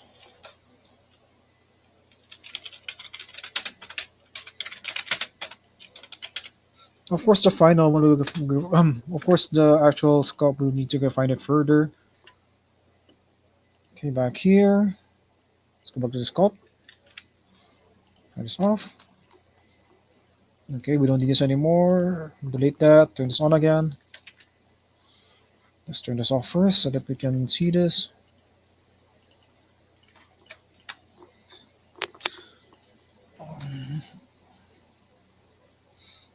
Okay.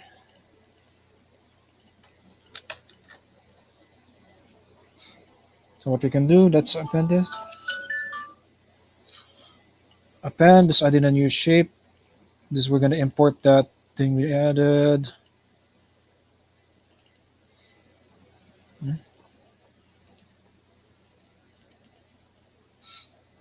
And go.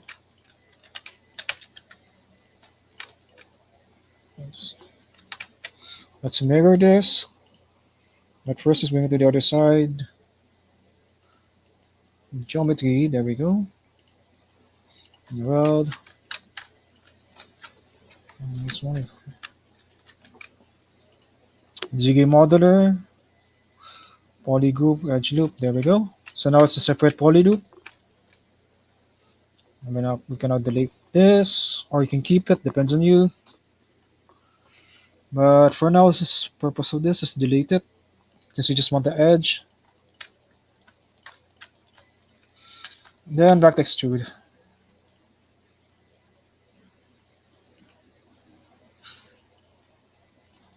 There. Then of course, after you're done extruding, you have to do you find your sculpt. And lots of refining again.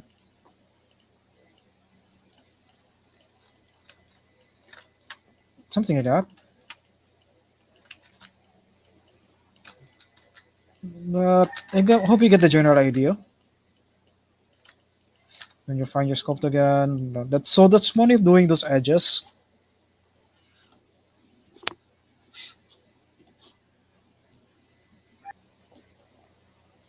Of course, you find this further.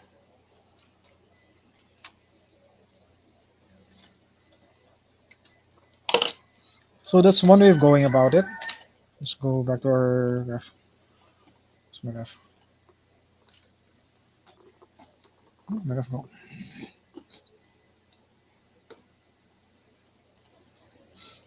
Of course, I just did it really quick. Still need a lot of refinement, but I hope you get the idea.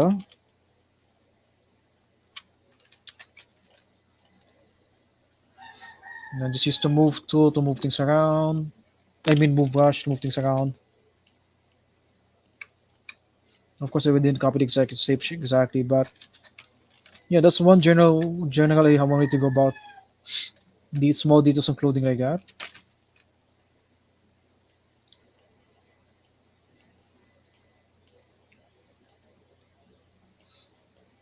And then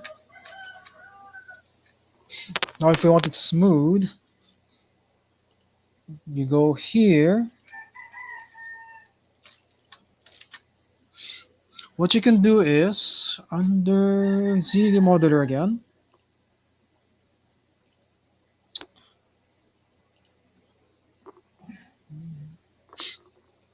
You divide it, which smoothens out the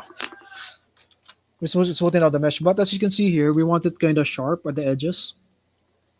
So what you can do, oops, let's undivide again. So under Z modeler, make sure that's selected. You go to the edge. Oh, sorry. Mali. Sorry. Right click. You go to crease. There we go. You go to crease.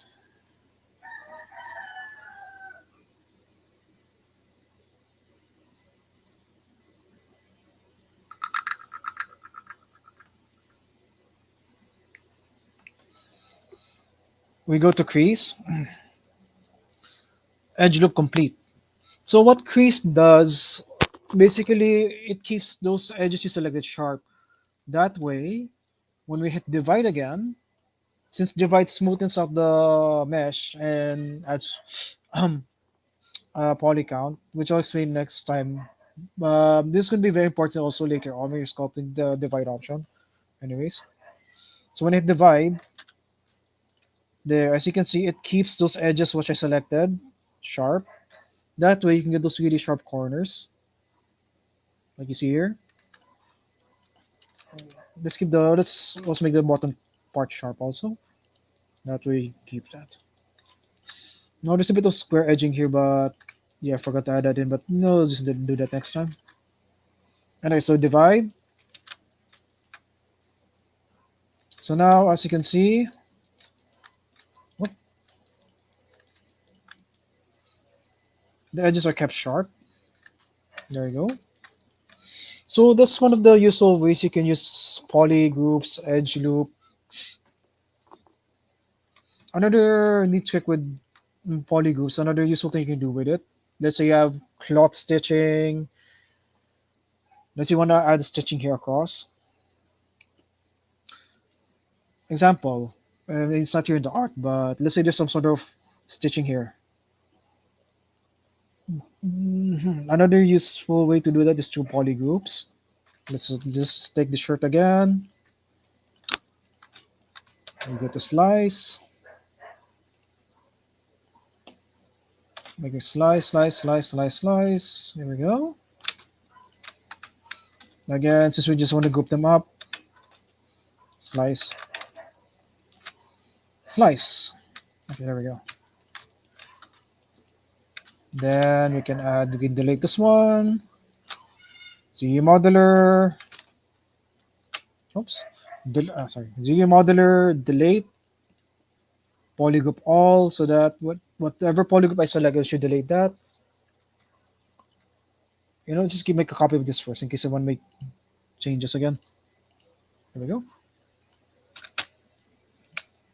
So delete. Why didn't I delete? Wait, huh? Okay, why didn't you delete? Okay, forgot. Make sure pala turn off activate symmetry. Symmetry. There we go. So another useful things you could do with poly groups. Let's say I want to add the maybe he has a belt around here, or maybe stitches or something like that. Since I think, oh yeah, we can use a belt. Let's say this belt. So one thing you can do with poly groups. So let's say nakat ko na siya. So after cutting it, you go to stroke, curve functions, frame mesh. But we don't want the inner one. We just want the inner. We don't want. Sorry, we don't want the outer one. We just want the inner one. So we need to split that first. Split group split. Get it? Uh, okay. The one is connected. You know what? I don't need the bottom. Let's cut the bottom first. No, let's go with trim.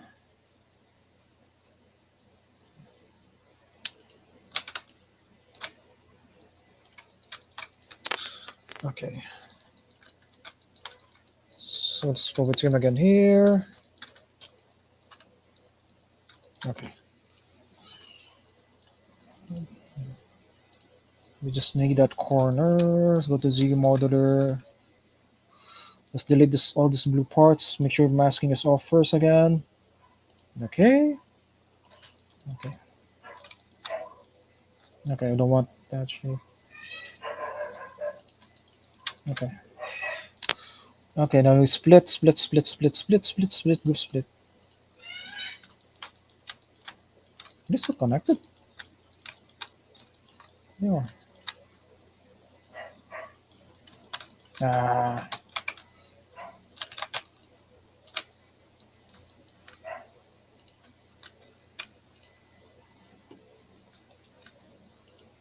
Ay, crease mo na.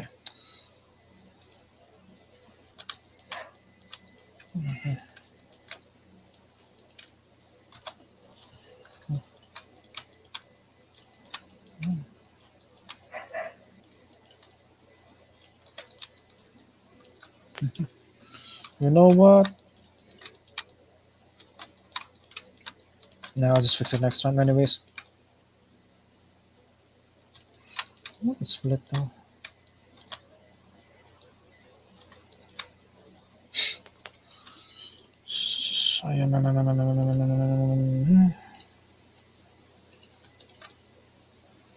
Okay. For example, yeah. For example, like belts around the shoulder, stuff like that. So what I did was, so we started from here. So we sliced it so that we have a line here. Then we remove this blue part so that only have this edge. Then from there, what I did was I went into curves around here, under curve functions free mesh. Then from there, so let's look for insert belt some sort of shape. No, the nice thing about ZBrush, it comes in with presets you can play around with, like weird shape, like maybe a belt, like here. Oops. Let's make the brush size. Let's make the brush size bigger so that you can see it. Yeah, it's small. Oh, there we go. So one way of doing like belts, things like here, is after you cut the part. Since I wanted like around the shoulder, yeah, I cut it a bit wrong, but I hope you get the idea. So now I can select the edge here where I cut it. There, and then under IAM here, you can use the pre-made ones. So let's use the pre-made ones. Let's look for the bone that looks like a belt. Yeah, there's no bone belt. Got any more parts? Let's go with the belt one.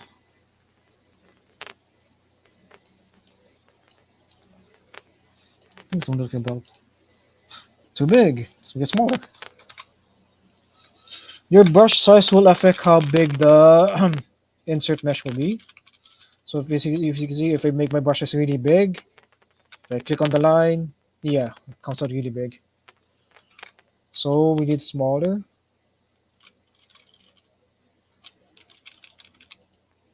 That's great.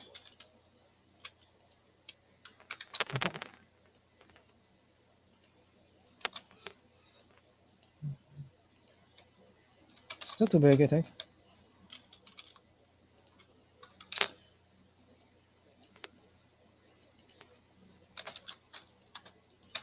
Is it too? Okay, now it's too small. It's a bit bigger. Yep. Nope. Yep. Oh yeah, here you adjust it pala here. Default size. Still too big. 50? Maybe 50 if you do. Still too small. Maybe 60? 70? 70 will do. Of course, I'm just using the preset one, but you could make your own belts. So that's one if adding belts and such. Now, for example, you don't like the end. You want to change the design on this end. What you can do is, remember earlier when you insert, remember earlier when I said you insert meshes, it tends to mask whatever it originates from. So what I can do is from here, split, unmask. So now we just have the belt.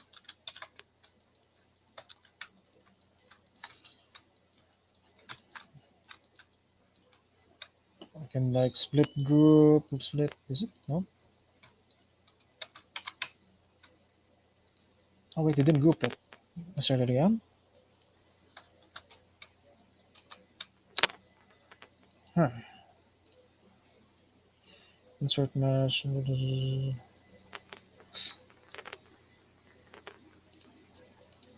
should just group.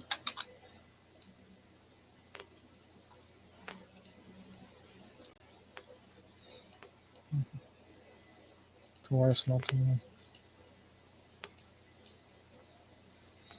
I know it's a simpler mesh anyways.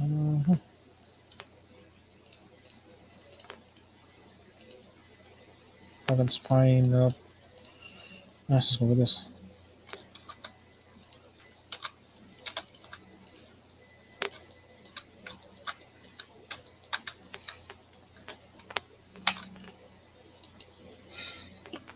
Okay, that didn't work.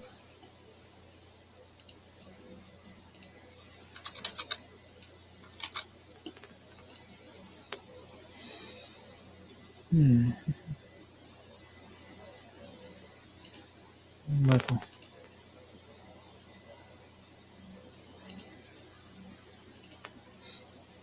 Yeah, Maya also. Maya. ZBrush comes in with built-in zippers also, in case you want to add zippers. Which essentially is the same thing.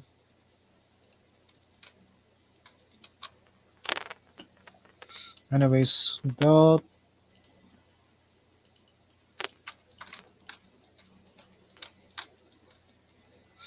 So what I can do is split the part.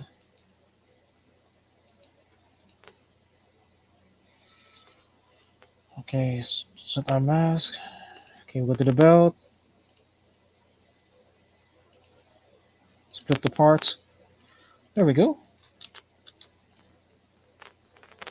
So split the parts. Here we go. Ah, shock money. So now I have this like belt clip separated. Let's say you don't like the belt clip design. You want to change it to something else. So after I extracted the belt, I split it to parts that I can just get this part, this one. And if I want to change it to something else, I can just delete these ones.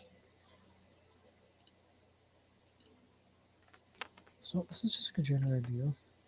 And maybe, oops. And maybe insert a different belt clip. Let's say you want something else. For now, I'm just using the ones built in ZBrush, but I'll probably build my own instead.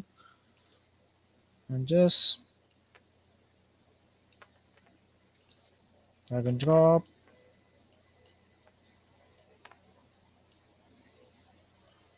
So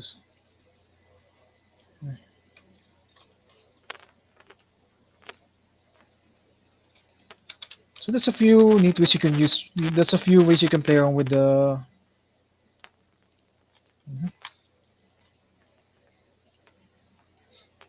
Again, split unmasked parts. That way, you're only moving the belt. Oh, sorry. Mhm.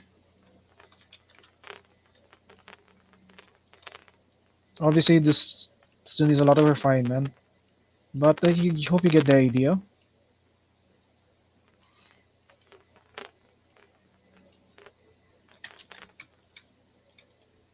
Obviously, still need to do a lot of fixing, all that, blah blah blah.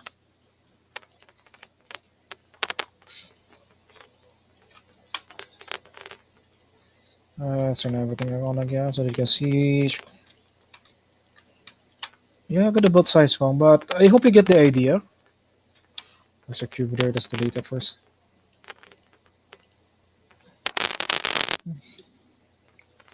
What else?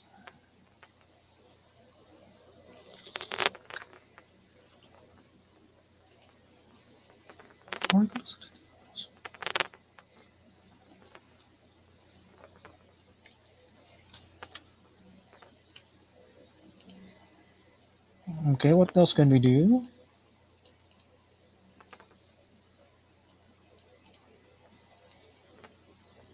Okay.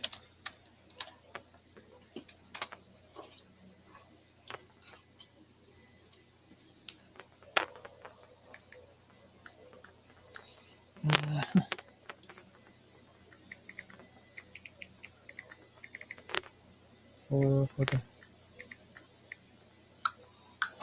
So, any questions? Now, what I showed is just like basic general workflow. Obviously, we can't finish a whole khaki in like 2 hours, 3 hours.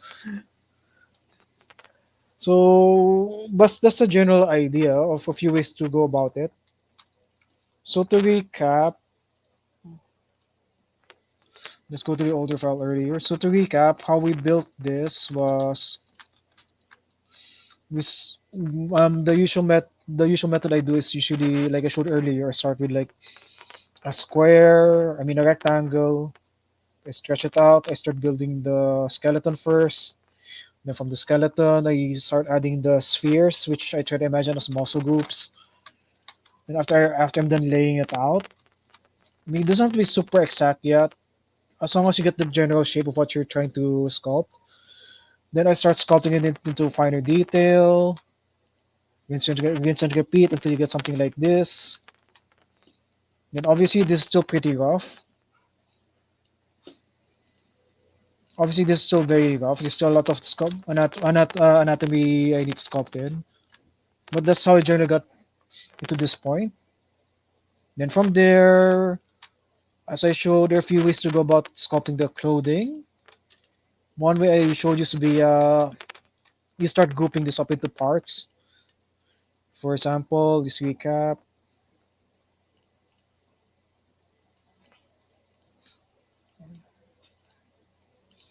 For example, this recap. Let's say I want to make the boots. You can either mask it, Control W, that's one way, or you can go with slice tool, whichever you feel you're more comfortable with. For me, I use a combination of the slice and masking. Then from there, you either extract or you inflate, then you start resculpting again. Then remember I showed earlier after extracting, then I start sculpting it into more detail, so on and so forth. Then I start polygrouping the different parts. For example, the trimming here. After getting the low poly, which is somewhere around here, which is this, You can edit this in ZBrush, or I usually do is I bring it to Maya because I'm more used to Maya's uh, tools. Then yeah, so I guess we can call it for now and just continue this in a different session. Okay.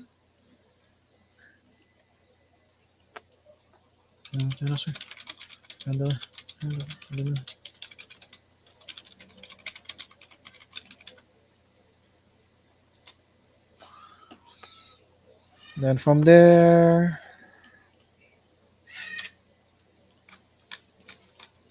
but yeah, that's the general idea how we'll probably get to the entire character.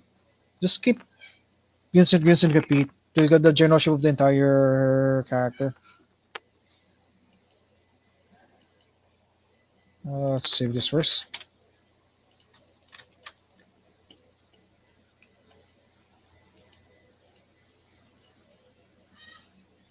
Let's save this.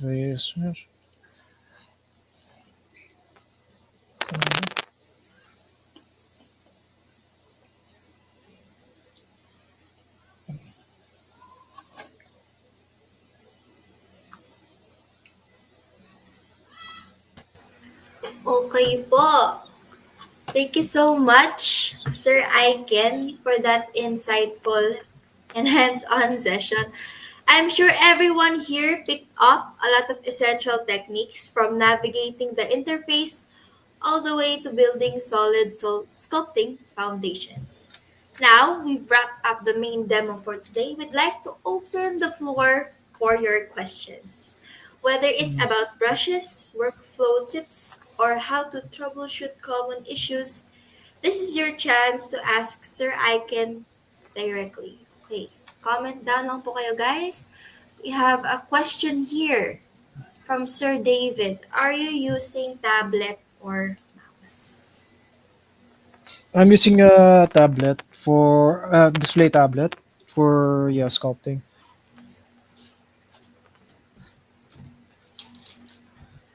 Okay po. We have another participant. Which brush in ZBrush is mostly commonly used for shaping and defining forms during the initial sculpting stages? Usually, most people go with clay. This one or clay buildup. Then once you have the basic form, some people use the pinch tool. For example, I'll bring an example here. Okay. The pinch tool is very good for something mechanical shapes. For example, this one. I've got this hard edge here. Example. I'll just do the quick example. Let's say you're sculpting something mechanical, like imagine just like shoulder armor.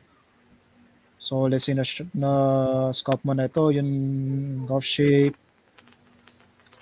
Just get the golf shape in.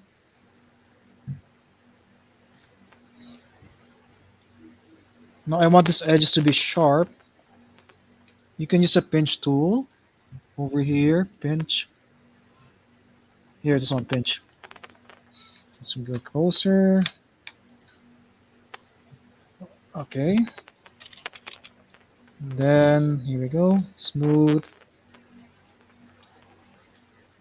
This is good. Usually good for mechanical surfaces. Eh? There you go.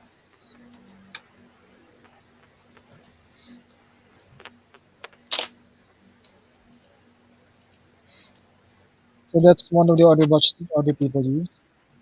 Yeah, it's a general idea. You like sculpt the rough shape, then you start using the pinch tool to get the sharper edges. Or if you're used to masking, you could also you could also do via masking. Let's say you want this to be sharp. So let's cover this area. This is another good example. You could also use via masking. Then you go to deformation. Wait, no deformation. You go to masking. Oh wait, what's it from? Wait, what's it again? Wait, up to geometry. I can't remember. Okay, polish groups. Oh wait, so it's not working right now. Odd. Well, anyway, so that's one way. The pinch tool is for, yeah, sharp edges. Another way to like smoothen this out, you use smooth dynamic. Where are you? Smooth dynamic. Uh,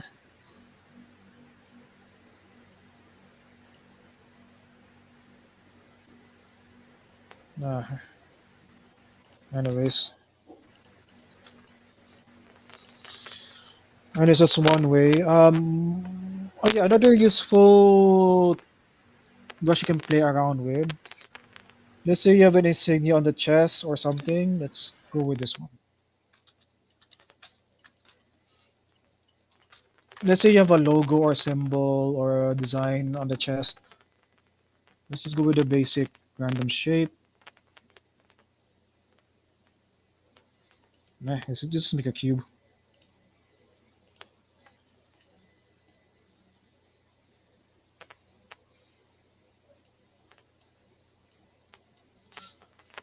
You know what? So imagine this is sort of weird symbol you have or something. Let's make this bigger. Let's give it some divisions. Dynamesh. Let's give it some Dynamesh. There we go. So instead of moving manually this to your surface, let's say if you wanted to follow the shape of your what's forming to, yeah, that'd be too much a hassle.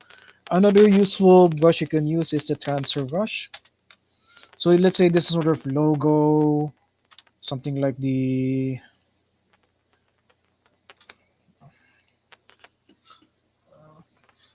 I'm sorry, something like,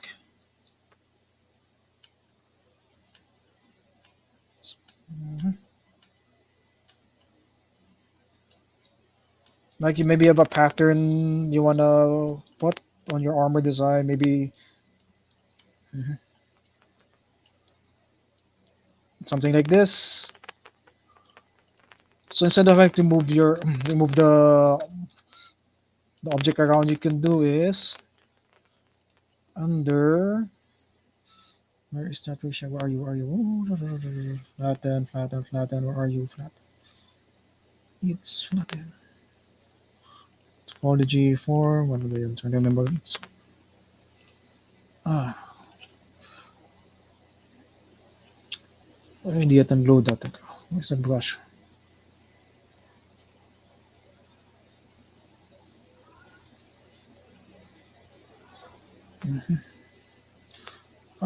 Yeah, di ko yata na-load. Not good.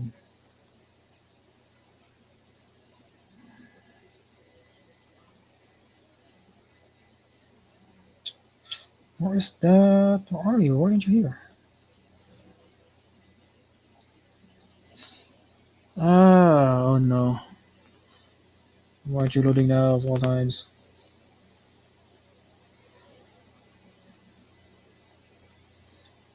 Oh, the brush na yun.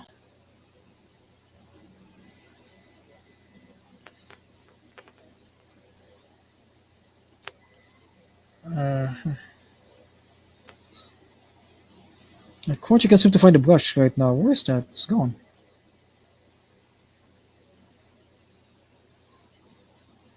Good job. Uh, oh no, it didn't load. Anyway, any other question?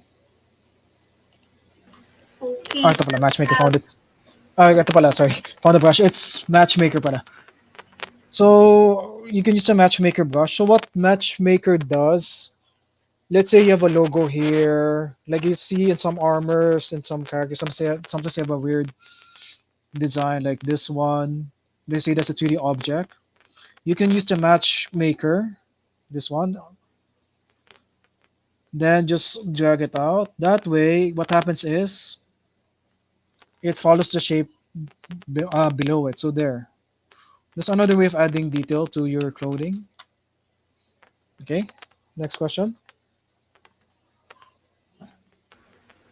Okay, we have another question. How do you navigate around the model in ZBrush? Describe the basic mouse or stylus controls for rotate, pan, and zoom. For rotate, it's right mouse click. Then you move your mouse. For zoom, it's control right mouse click. Then you move your mouse around. Then shift right mouse click. Sorry, shift. Right mouse click to move your model around. Okay. Also, make sure this one's selected. Rotate on all axes. Because if that's turned off, or if it's set on only one axis, you won't be able to move in the other axis. What's that show again? Yeah. For example, here, let's say I set it's rotate on Z. It's only gonna rotate on the Z axis. So you make sure this is turned on. That way you rotating on all points. Next. Next question is, what is the purpose of ZBrush's edit mode, and what happens if you forget to activate it before sculpting? You won't be able to sculpt because if you accidentally, let's say, I take this off. No, not switch. Yeah, let's try clicking on the screen. Mark. Instead of sculpting on the model, it's just loading and loading the model again. So let's go back to new document. So make sure edit mode's on. Okay, we have another question po. What is Dynamesh and how does it assist in early stage sculpting? The thing kasi is, dynameshing and dividing are two important things you have to learn. The idea is dynamesh you only try to get the basic shape or form of what you're sculpting because dynamesh is a limit. Example, I'll load one of another sculpt I was working on a few weeks ago to show you what I mean. So this is the different file. Let's do this one. Just give me a few minutes. Medyo mabigat yung file eh. Yes.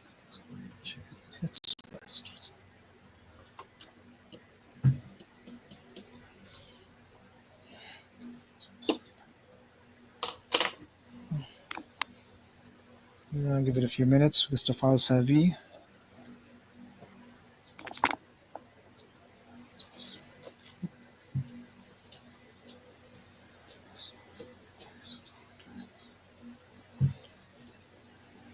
Okay, sir. There's another question po. Okay, for example, this one. Yeah, yeah. Okay, so dynameshing, and let's just suppose. So for example, this one. So I have it's after I'm done sculpting the main body. So let's turn this off. So let's say I'm done sculpting the main body. So I have all the forms I want in now. So I'm ready to move on to the heavy detailing. The thing with Dynamesh kasi is it has a limit. Even if you set at the highest setting. I'm sorry. Even if you set the highest setting, if you Dynamesh this, if you look at your active points, it doesn't go any higher. And remember what I said earlier, to sculpt in the really heavy details, you need to go for a very high poly count. So the idea is, after you sculpt your main forms, let's say you're happy now with your main forms like this one, you copy that, then you make a mesh that is has division levels. With